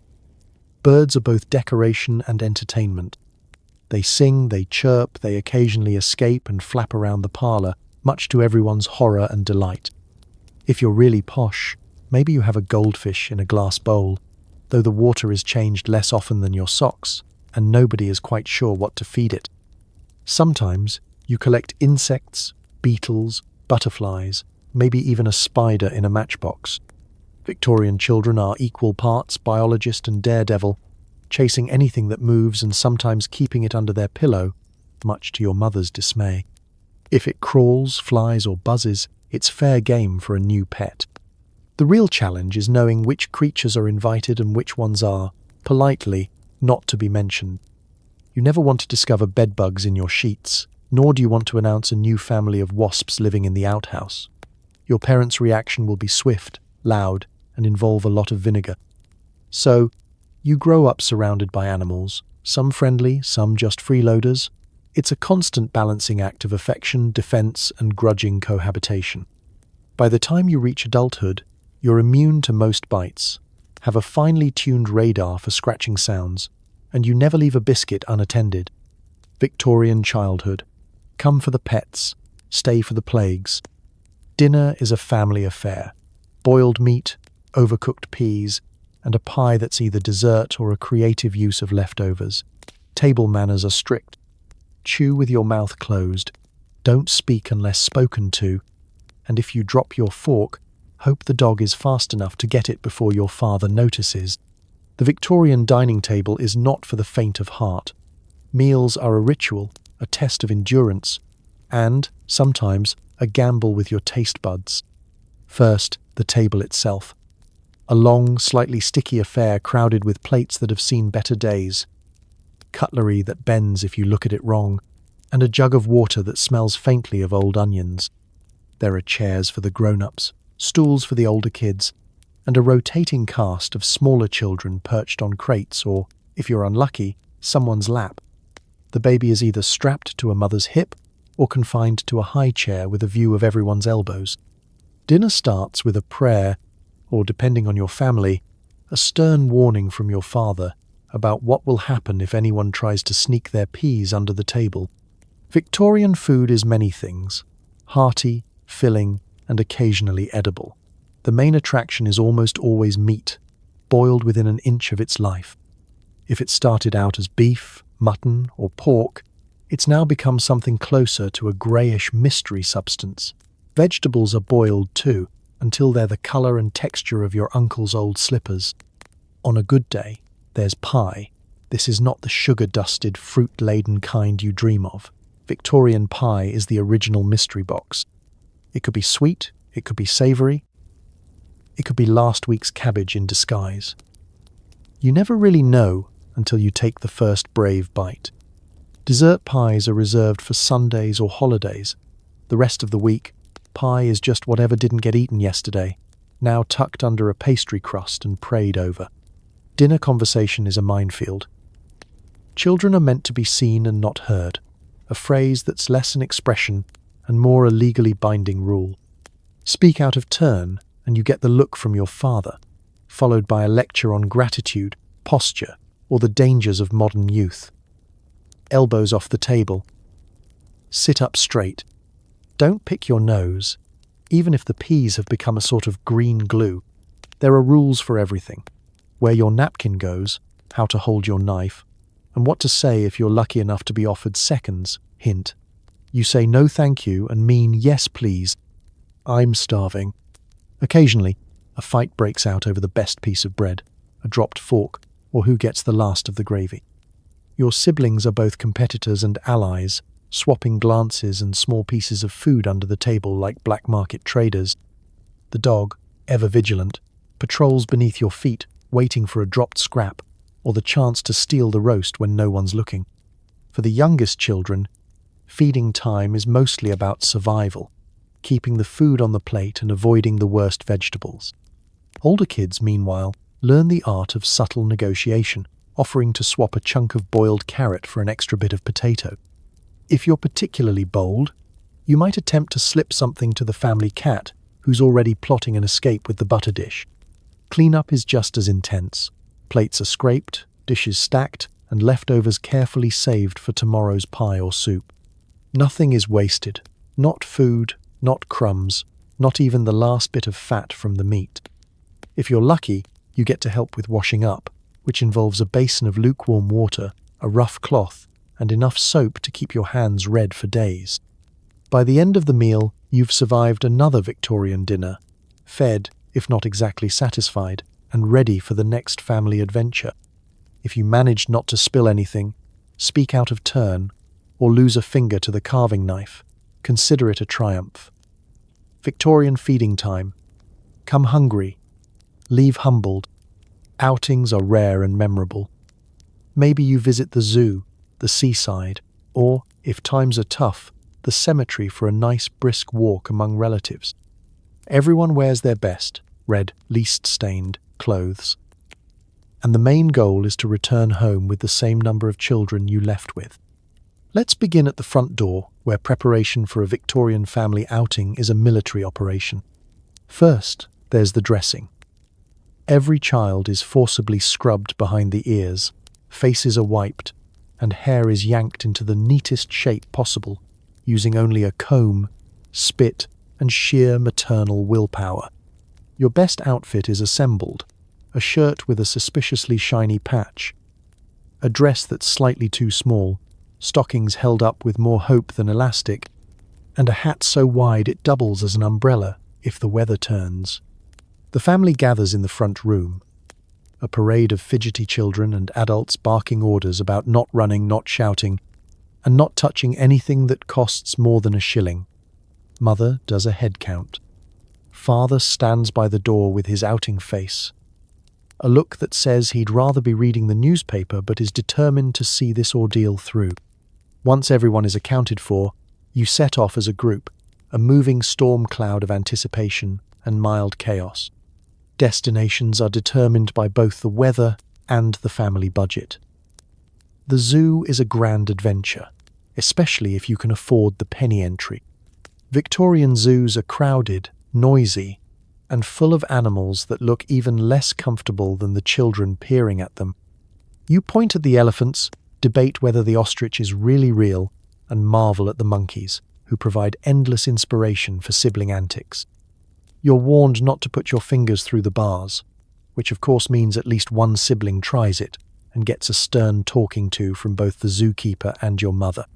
The seaside is the Victorian dream, a day of freedom, salty air, and at least one guaranteed sunburn. If you're lucky enough to visit, you cram into a carriage or omnibus, staring out the window with a mix of excitement and terror as the city gives way to open fields and finally the roar of the waves.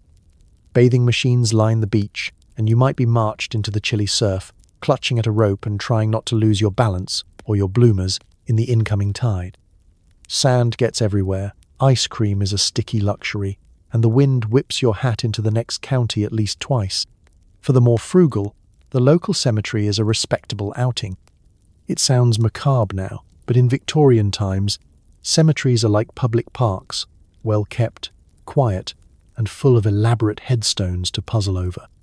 You walk among the graves, listen to stories about long-dead relatives, and try not to step on anything that looks too freshly dug.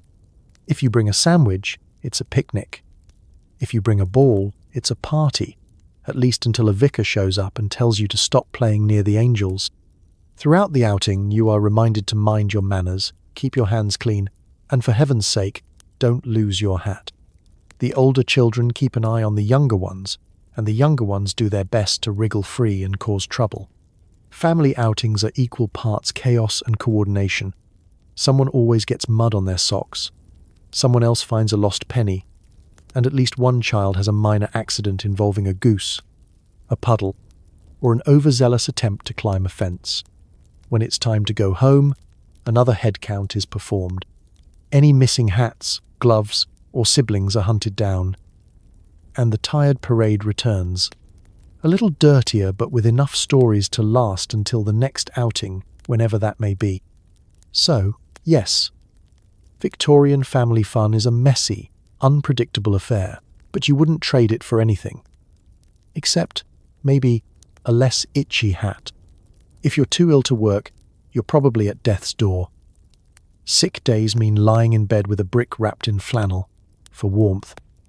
Sipping beef tea and being told to stop malingering.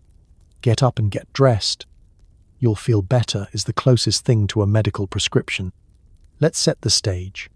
You wake up feeling like you've swallowed a shovel full of coal dust and every bone in your body is plotting a mutiny. You cough, you sniffle, you try your very best to look convincingly miserable. Your mother, the family's resident diagnostician, gives you a once-over. She's not easily fooled. In the Victorian era, a sick day is something reserved for the genuinely bedridden, the feverish, or the possibly contagious. A runny nose? That's just character building. Should you manage to impress upon the household that you're truly ill, you are exiled to bed, a lumpy mattress, threadbare blankets, and a brick from the fire wrapped in flannel for warmth. If you're lucky, someone places the brick close enough to your feet to thaw your toes. If not, you simply shiver and meditate on your life choices. There's no Netflix and chill, just stare at the ceiling and contemplate the cracks. Your siblings occasionally peek in, mostly to see if you're faking, and to stake a claim on your chores for the day, which they will remind you of when you're well enough to resume them. Victorian sick food is an adventure in itself. Forget chicken noodle soup or ice cream. You get beef tea, an ominous brownish liquid that's about as appetizing as it sounds. It's made by simmering bones, bits of meat, and whatever else looks vaguely nutritious until you're left with a broth that tastes of desperation and old shoe. Occasionally, your mother will sneak in some stale bread or a spoonful of jam, but only if you promise to stop groaning so loudly. The family doctor might be summoned, but only if your symptoms are truly alarming or if the family has recently come into a bit of money. The doctor is a figure of both hope and fear. Known for his ability to diagnose anything as a touch of the vapors or a weak constitution, he might prescribe rest. A tonic of dubious origin, or recommend fresh air, which in Victorian England is just code for open the window and let in more coal smoke. More often he'll nod sagely, accept a cup of tea, and tell your mother you'll be up and about in no time. If you're feeling feverish, expect a rotation of home remedies. Mustard plasters applied to your chest, onions tied to your feet, or a drop of laudanum to help you rest. Every treatment is equal parts science, superstition, and wishful thinking. A sick child is an inconvenience, but also an opportunity for your mother to deploy every remedy she's ever learned from her own mother, her neighbours, or the back of a flour sack. The main obstacle to a restful recovery is the prevailing attitude that rest is for the weak. The moment you so much as twitch, someone is urging you to get up, get dressed, and go outside for a bit of fresh air. If you can stand, you can sweep the hearth. If you can walk, you can fetch water. Only the genuinely incapacitated are spared chores for more than a day. By the time you're well enough to rejoin the family, you're behind on chores, out of the family gossip loop, and facing the delicate task of convincing everyone you weren't just faking to avoid laundry day. Your siblings eye you with suspicion. Your mother hands you a mop. The brick is returned to the hearth, and life goes on. So, next time you reach for a sick day, spare a thought for your Victorian counterparts. Unless you're actively melting, you're expected to get on with it. Rest is just another word for do something useful while lying down. Welcome to recovery. Victorian style. Religion is everywhere. Prayers before breakfast, bedtime, and any time the family needs an excuse for bad weather. Superstition fills in the gaps. No walking under ladders, watch out for the evil eye, and whatever you do, don't let the baby see its own reflection before it turns one. Ghost stories are a parenting tool. In the Victorian home, faith is woven into the very fabric of your day. The sun rises, and so do you. Straight to the table for morning prayers. You might not be entirely awake, but your mother is already reciting verses with one hand on her Bible and the other chasing a toddler out from under the furniture. Before every meal comes a short blessing, with extra emphasis if the soup looks suspicious. And at bedtime, you mumble through, "Now I lay me down to sleep," acutely aware of how ominous that prayer actually sounds when you share a room with 4 siblings and at least 1 mouse. But where religion leaves off, superstition swoops in, often with less logic and more flair. Your house is a patchwork of little rules and warnings, most of which make only marginal sense. Mirrors are draped in cloth when someone dies, to keep the spirit from getting trapped. Umbrellas must never be opened indoors. Bad luck, obviously. And if you spill salt, you toss it over your left shoulder to blind the devil, lurking just out of sight. Breaking a mirror is a 7-year curse. Walking under a ladder? Only if you fancy a visit from something with hooves and horns. Babies, in particular, are a magnet for superstitious attention. There are dozens of warnings about what you should or shouldn't do to keep a baby safe from supernatural harm. You tie a red ribbon around their wrist, hang garlic over the cradle, and never, ever let the baby see its own reflection before its first birthday, lest it steal their soul or give them the hiccups forever, depending on which grandmother you ask. If the baby cries for no apparent reason, someone is bound to suggest that a fairy has taken offense or a neighbor has given you the eye. A pinch of salt under the crib will fix it, or at least keep your relatives entertained. And then there are the ghosts. In Victorian England, the veil between worlds is thin, and the nursery is ground zero for supernatural shenanigans. Every family has a story. The cousin who saw a white lady at the foot of the bed, the mysterious knocking that always comes before a tooth falls out, or the dog who refuses to cross the kitchen after sundown. Parents use these tales for everything from enforcing bedtime, sleep now, or the black shuck will come snuffling at the window, to encouraging good manners, don't leave crumbs, or the brownies will get you. Fear is as good a motivator as any. Church attendance is, naturally, non-negotiable. Rain, sleet, or unexpected plague, everyone scrubs up and parades off to sit in a cold pew for an hour or 2. The vicar is a fixture in your life, capable of both great comfort and epic boredom. His sermons are long, the hymns are longer, and the main excitement comes from watching Mrs. Finch's hat bob dangerously close to collapse. But all this piety comes with a side of nervous practicality. Even the most devout mother still spits on her apron before blessing your forehead, just to be safe, just in case. Because in the Victorian mind, there's nothing wrong with a little extra insurance policy when you're facing down a world of sickness, strange noises, and neighbours with suspiciously pointy noses. So you grow up saying your prayers, minding the salt, and half expecting to glimpse a phantom in the corner of your eye.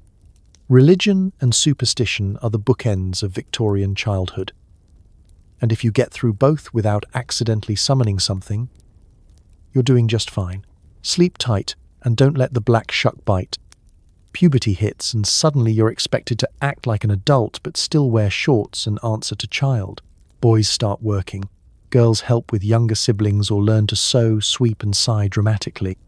Crush is a secret, acne is not, and your diary is just a list of chores you didn't finish. Adolescence in Victorian times isn't a coming-of-age story with soft lighting and gentle encouragement. It's a clumsy sprint into responsibility, heavy on the awkwardness and light on the sympathy. One day, you're wrestling for the last heel of bread. The next, you're being handed a mop and told to make yourself useful. The line between child and adult is less a boundary and more of a moving target, often depending on how many hands are needed to peel potatoes. For boys, puberty means your voice cracks, your pants suddenly stop reaching your ankles, and you're promoted to new and exciting jobs. If you're lucky, you get an apprenticeship, blacksmith, baker, shop clerk, If not, it's straight to the factory or down the mines, joining the menfolk in complaining about wages and the quality of the beer. After a full day's work, you might still be expected to run errands, split firewood, and refrain from embarrassing the family by larking about in public. The dream of a carefree adolescence is replaced by the reality of aching muscles and the constant fear that someone's going to notice you forgot to polish your boots. For girls, the transition is even more bewildering. You're suddenly expected to keep house like a miniature matron, caring for siblings, mending clothes, and mastering the subtle art of not looking too interested in any boys who come within 10 yards of the front gate. You learn to sweep with one hand, soothe a toddler with the other, and sigh theatrically at regular intervals, just to let the world know that your life is a series of endless, repetitive chores. There's also sewing, lots and lots of sewing, handkerchiefs, hems, and the never-ending pile of socks that seem to sprout holes overnight. Social life is mostly confined to the family parlour, church events, or if you're very lucky, a picnic in the park where everyone spends the entire time pretending not to notice who's glancing at whom. Teenage crushes are strictly forbidden, or at least, they're supposed to be. If you're a boy, you pine after the butcher's daughter from afar, composing sonnets in your head while you haul sacks of potatoes. If you're a girl, you steal glances at the cobbler's apprentice but say nothing, lest your mother suddenly appear at your elbow with a stern warning about reputation. Puberty brings changes no one wants to talk about, so you learn from whispers and vague hints, or from the ancient tome your mother keeps hidden behind the flour sack. Acne makes its grand entrance, announced with all the subtlety of a brass band. Hygiene is still hit or miss, water is cold, soap is scratchy, and mirrors are small and dim. If you ask about deodorant, your mother hands you a lemon and tells you to be grateful. Your diary, if you have one, is less a record of dreams and crushes and more an epic saga of daily drudgery. Monday, fed the chickens, cleaned the parlour, nearly tripped over the cat. Tuesday, mended socks, swept yard, daydreamed about running away to join the circus. Wednesday, realised circus probably has even more chores. By the time you finish each entry, you're too tired for rebellion. If you're lucky, there are rare moments of freedom, climbing trees, sneaking out to the fair, or swapping secret notes with a friend who understands just how unfair it is to be treated like a child and an adult at the same time. You grow up fast, with shoulders a little broader, hands a little rougher, and a secret stash of dreams you'll keep for a better day. Victorian adolescence, more sweat, less poetry, and a whole lot of lessons you didn't ask for. And still, somehow, you survive. Childhood ends when you leave home, for marriage at 16, for domestic service at 12, or, if you're unlucky, for a job in the factory across town. Farewell parties involve tea, cake, and a stern warning to remember your place. There's no gradual launch for a Victorian child. One day you're squabbling over chores and bread crusts. The next, you're packing your meagre belongings and preparing to take on the world, or at least the nearest row of coal-darkened houses. The moment you can hold down a job or squeeze into a corset, you're nudged toward the door with a combination of pride, anxiety, and a cake that somehow manages to be both dry and slightly burnt. For many girls, leaving home means stepping straight into marriage. 16 is considered perfectly respectable. 19 is bordering on old maid territory. Suitors are judged on their prospects and their ability to keep you in shoes and bacon. There's a flurry of last-minute advice. How to boil an egg, what to say to the butcher, which in-laws to avoid. The wedding itself is a family affair, simple, crowded, and always overshadowed by the unspoken fact that you're swapping one set of duties for another. Honeymoons, if they happen at all, are brief and mostly involve visiting a cousin 2 towns over and learning how to politely ignore your new husband's snoring. If marriage isn't on the cards, domestic service is the next big leap. By 12 or 13, you're off to work for a family wealthier, or at least slightly less chaotic, than your own. You pack your spare dress, your comb, and the hope that the cook will be kind.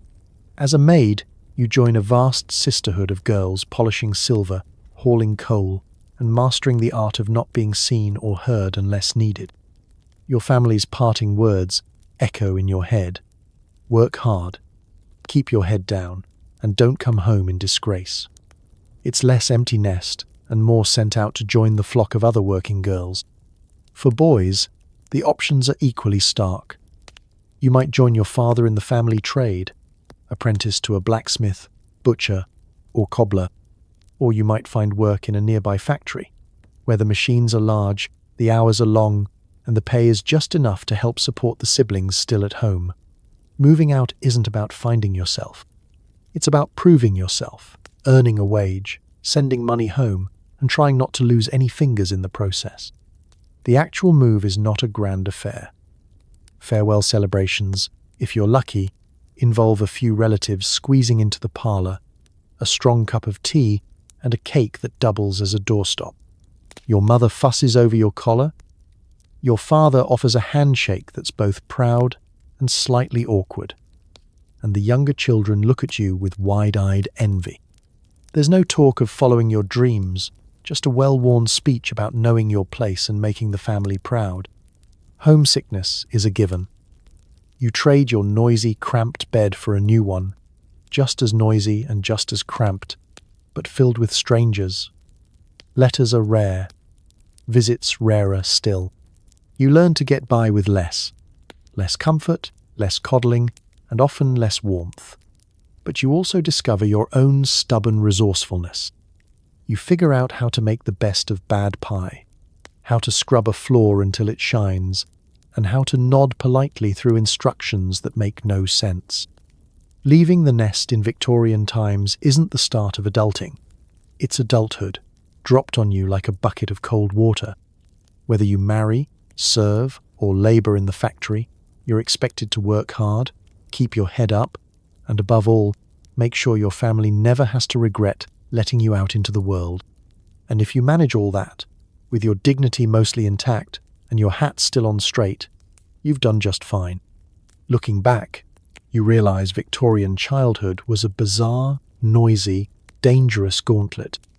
But for all the hardships, there are memories, games played, songs sung, and maybe, if you're lucky, a few years before adulthood came knocking. And if nothing else, you survived, which in Victorian times is the highest possible score.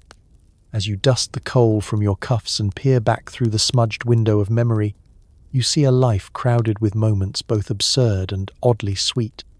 Yes, you spent most of your days dodging death by chamber pot or open flame. Yes, your best friend was a suspiciously sticky cat, and your second best friend was a stick with a nail in it.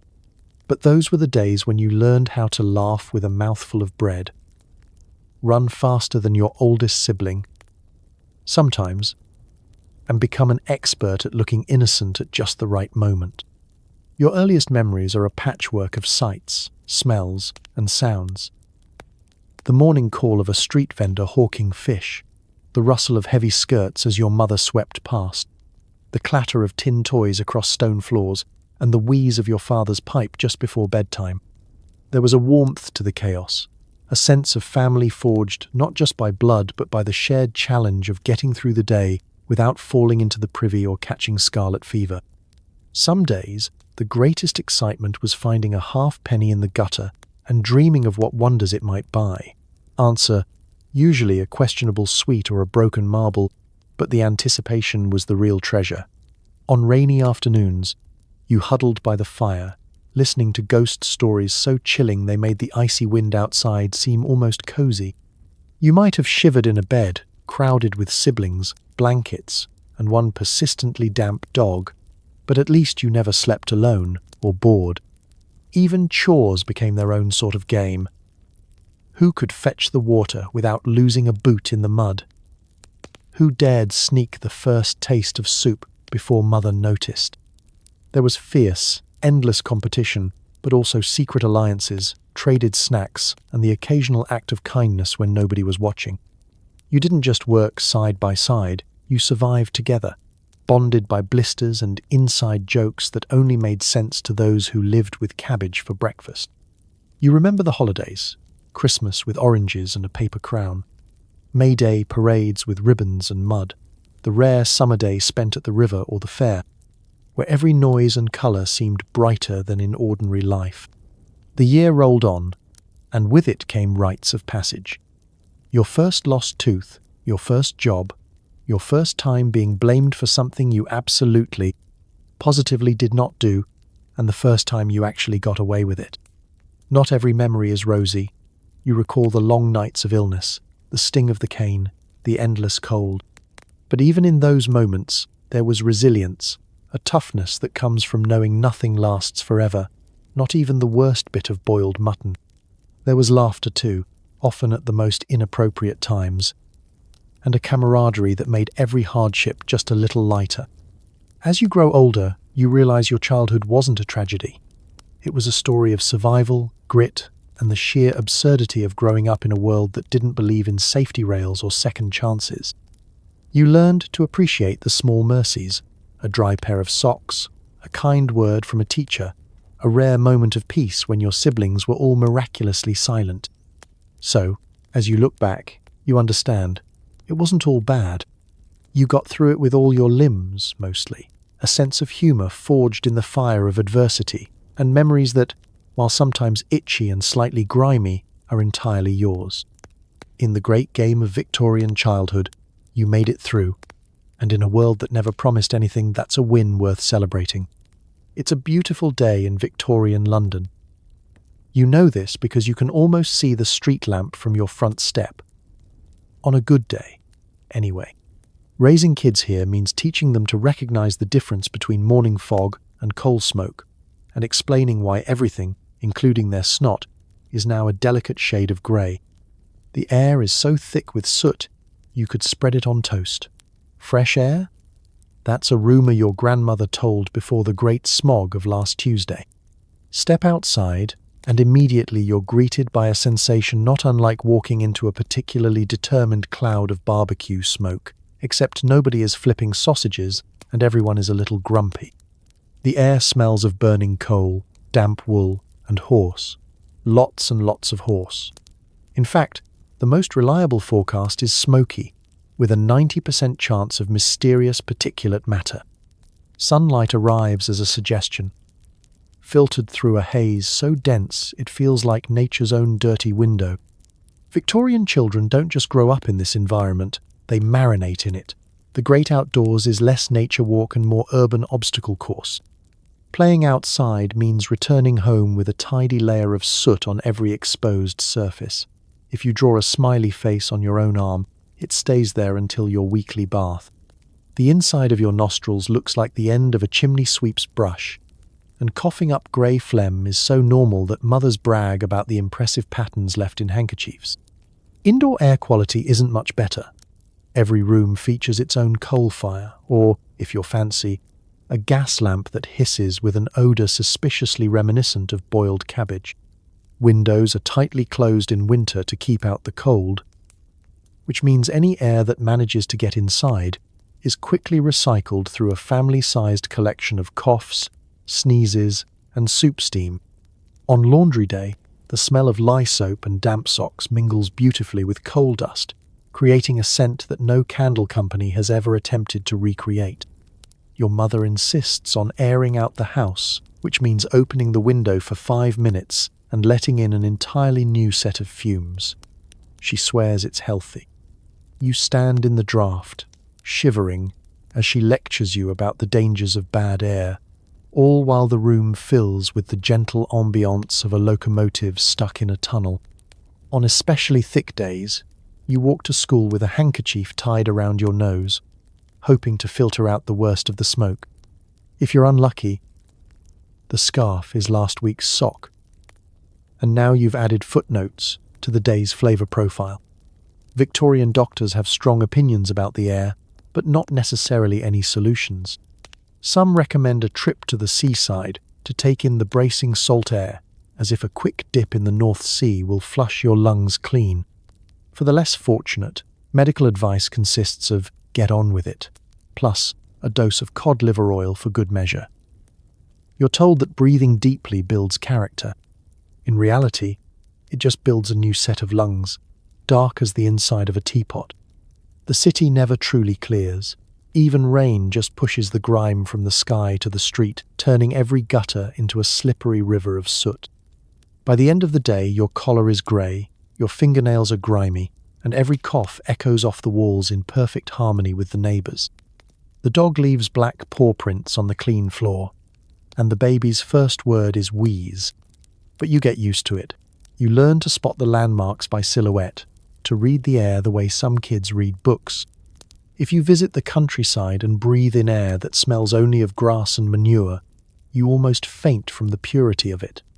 Victorian parents joke that the coal smoke puts hair on your chest. The truth is, it puts a lot of things on your chest, mainly soot, but also a sense of stubborn, sooty pride.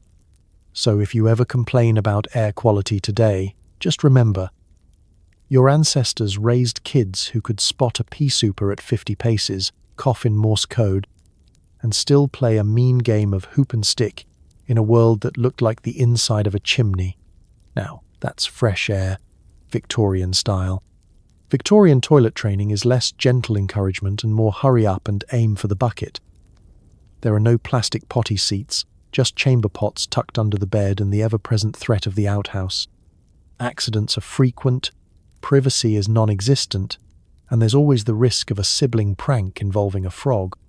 For extra fun, remember, whatever's in the pot gets dumped out the window, preferably not while someone's walking by.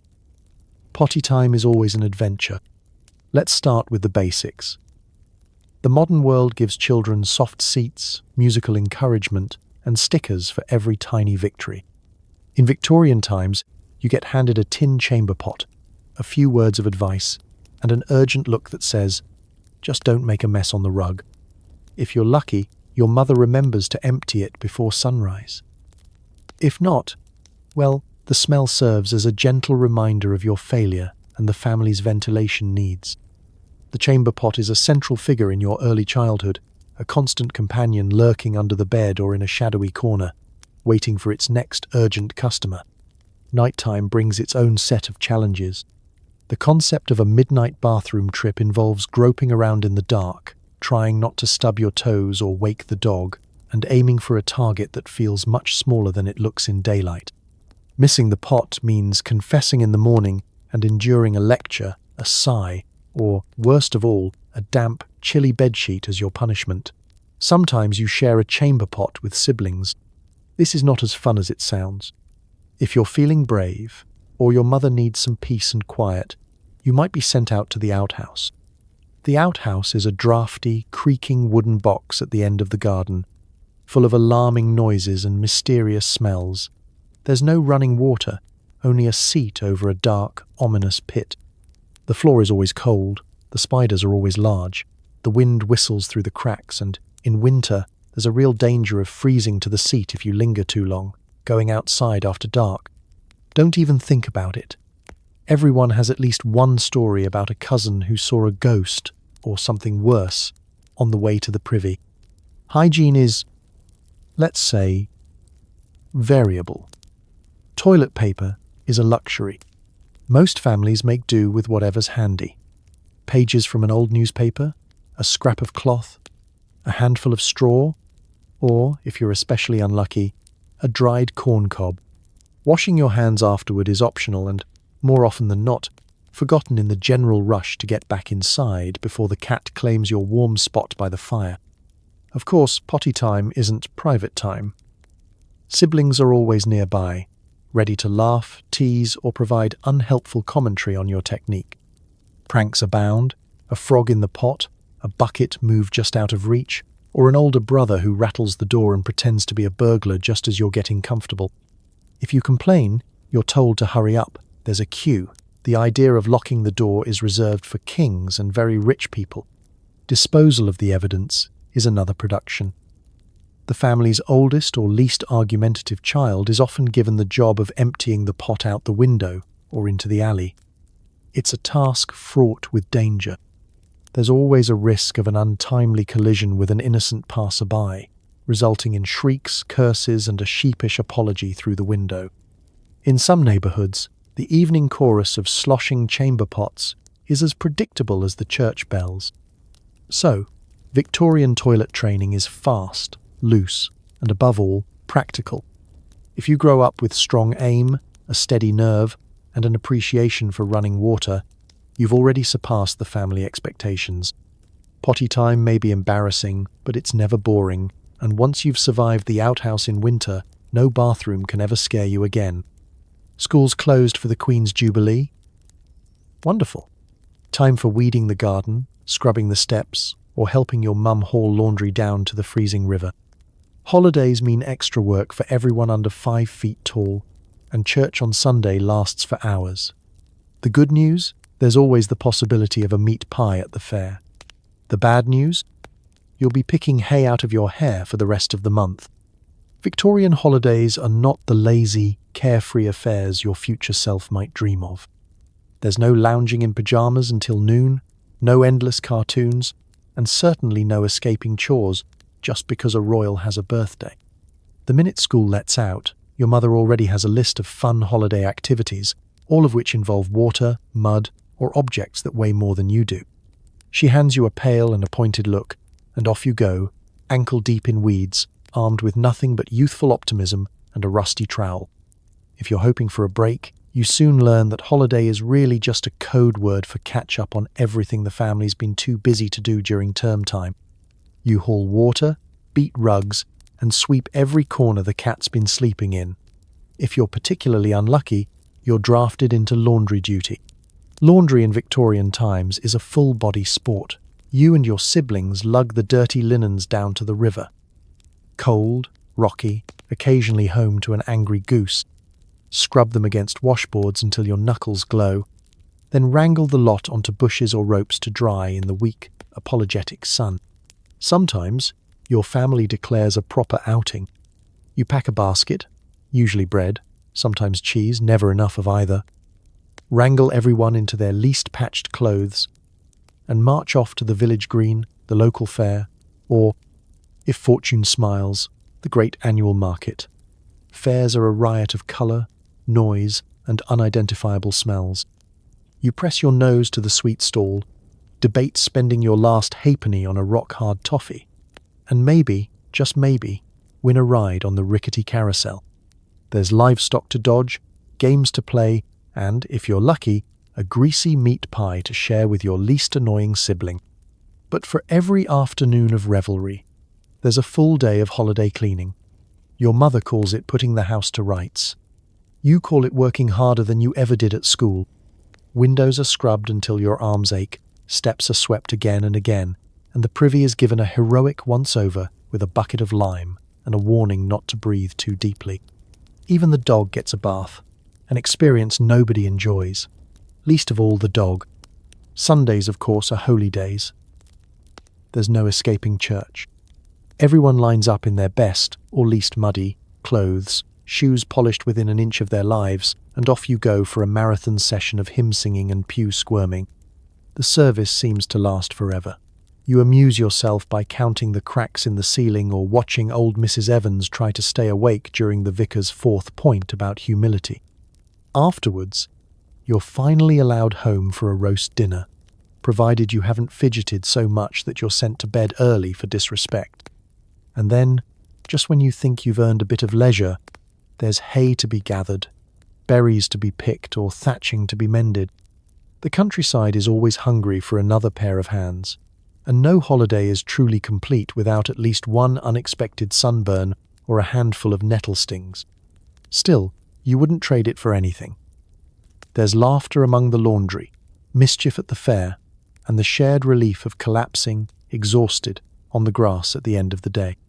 Holidays may be hard work, but they're also a reminder that even the busiest times can be full of small joys, especially if you manage to steal a second slice of pie.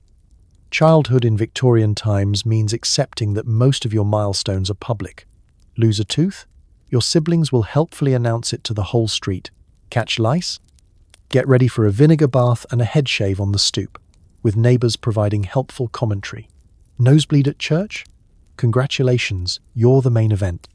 Embarrassment builds character, or so the grown-ups claim.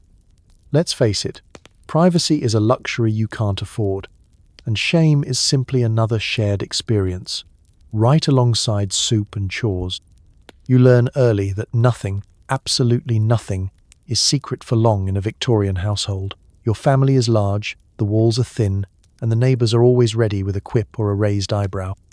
If something odd, funny, or horrifying happens to you, expect it to be public knowledge before you've even finished crying about it. Take losing teeth, for example. You might imagine quietly tucking a baby tooth under your pillow, but the Victorian system is less tooth fairy and more street crier. The moment your tooth comes out, at the table, on the playground, or, inevitably, halfway through Sunday dinner, your siblings are already sprinting to the nearest adult with the news. "Look, Mum, his tooth's out. There's blood everywhere." Within minutes, your entire block knows, and you're greeted for days with sympathetic or sarcastic congratulations. Sometimes you even get a penny. But more often, you just get your new smile paraded around like a circus act. Head lice, meanwhile, are the great social equalizer. It doesn't matter how careful you are.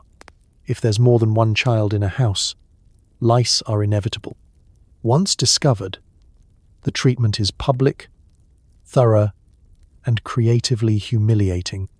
Your mother sits you down on a three-legged stool, soaks your head in vinegar or kerosene, and gets to work with a fine-tooth comb while narrating your sins to anyone within earshot.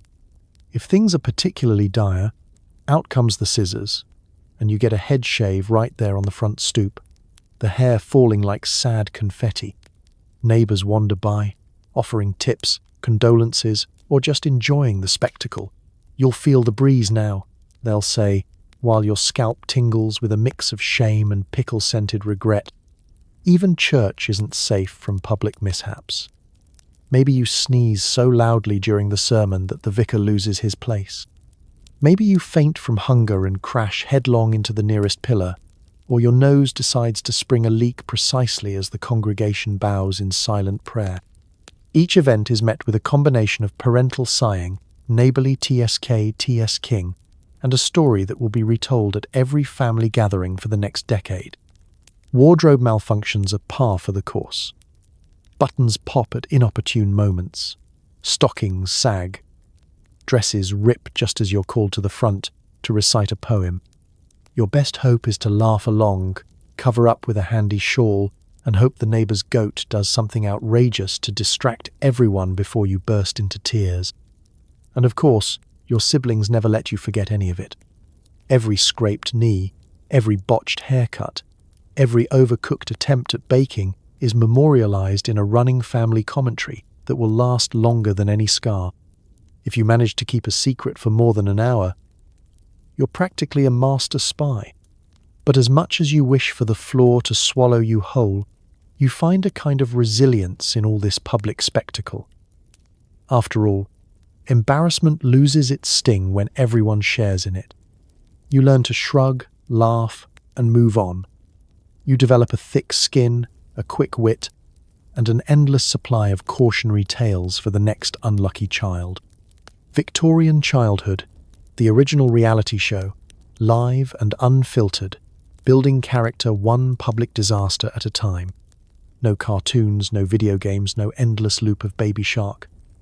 Victorian kids invent their own fun, which is just a nice way of saying the youngest now has an invisible friend named Mr. Point. Whiskers who lives under the stairs and definitely bites. Imagination is your best escape from chores, hunger, and your brother's armpit. Whether it's pirate adventures in the backyard or a tea party with the cat, creativity is the only entertainment not banned by the vicar. In the long grey hours between chores and bedtime, your best ally is your own mind. There's no television flickering in the corner, no headphones to drown out your siblings, no glowing rectangles to distract you from the sound of someone dropping the chamber pot. If you want a story, you have to make one up. Or, if you're lucky, squeeze close to the fire and listen to your grandmother retell tales about highwaymen, ghosts, or the time she outsmarted a particularly wily rooster. Games of pretend rule the day. The backyard becomes a jungle, the alley transforms into a pirate's cove, and the rickety fence at the back of the yard is the gateway to a magical kingdom where mud pies are considered haute cuisine. You and your siblings squabble over who gets to be the queen, who's stuck being the dragon, and who has to play the horse. Again, the family cat, if cooperative, might be roped into a starring role, usually as a reluctant guest at an imaginary tea party, or as the surprise villain in a thrilling adventure featuring the invisible bandit of Bell End Lane. Loneliness never quite sets in, thanks to an ever-growing cast of imaginary friends. Mr. Whiskers is a popular figure, equal parts confidant, scapegoat, and convenient excuse for anything broken, missing, or suspiciously sticky. If the biscuits vanish, it was Mr. Whiskers. If someone paints the baby blue, blame Mr. Whiskers. Your parents smile tolerantly until your invisible friend starts demanding a seat at dinner, at which point negotiations are swift and parental patience grows thin. Not all imaginary companions are friendly. Some are invisible foes, dreamed up after too many warnings about chimney sweeps, the bogeyman, or the wicked neighbour lady with her 13 cats. Every creak of the floorboards is suspect. Shadows on the wall become lurking monsters. You invent elaborate rituals, placing a button under your pillow, saying a rhyme before bed, never stepping on the third stair, to keep the invisible dangers at bay. Your siblings join in, either to share the drama, or more likely, to take turns terrifying each other. On the rare occasion you're allowed inside for a rainy day, every object becomes a prop in the theatre of your imagination. A wooden spoon becomes a sword. A scarf is a flag of a distant country you rule with an iron fist, until your mother reclaims it for laundry. Chairs are ships, pillows are castles, and the family dog is, once again, the dragon. There are rules, alliances, betrayals, and the kind of plot twists that would make Dickens himself dizzy. Of course, not all stories end well. Someone always gets too carried away, accidentally whacking a sibling with a broomstick sword or tipping over the water bucket in the heat of a pretend battle. Tears and tattling follow, and Mr. Whiskers is hauled before the imaginary court to answer for his crimes. Yet, the magic of these moments isn't just in the stories themselves, but in the way imagination stitches together the rough patches of daily life. When the fire burns low and hunger gnaws at your belly, you can always escape to a world where you're the hero, the explorer, or the queen of a biscuit-rich land. So, you grow up with a head full of stories and a heart trained to find adventure anywhere. In a world where boredom is a constant threat, and entertainment is whatever you can invent, Victorian childhood becomes its own epic saga. If nothing else, you'll always have someone to blame, and somewhere to hide, thanks to Mr. Whiskers and a boundless, unstoppable imagination. So tonight, as you settle into your warm bed, pillow fluffed, socks mercifully free of coal dust, maybe spare a sleepy thought for the millions of Victorian kids who faced every day with more grit, patience, and mysterious stains than most of us could manage in a decade. They endured soot in their lungs, lice in their hair, laudanum in their bottles, and more siblings than you'd find at a family reunion. They survived public embarrassment, brutal chores, outdoor bathrooms, and dinners that doubled as culinary experiments in human endurance. It wasn't easy. In fact, it was barely survivable. Childhood meant scraping by, working hard, dodging infectious diseases, and trying to stay out of the workhouse or the path of a horse-drawn cab. But somehow they made it through, with creativity, stubbornness, and a talent for turning boredom into make-believe. They built memories and families, and sometimes even had a little fun in between the catastrophes. So as you drift off tonight, be grateful for central heating, running water, soft pajamas, and the blissful absence of both lead paint and vinegar lice baths. Remember, history might be filthy, exhausting, and occasionally horrifying, but it's also proof that people, especially kids, are resilient, ridiculous, and endlessly resourceful. May your dreams be free of sibling pranks, your blankets light and fluffy, and your only bedtime visitor be a cat who doesn't bite. Good night, and thank you for joining me in this little time travel adventure. Sleep well and wake up knowing you've already won the historical lottery simply by being here, right now.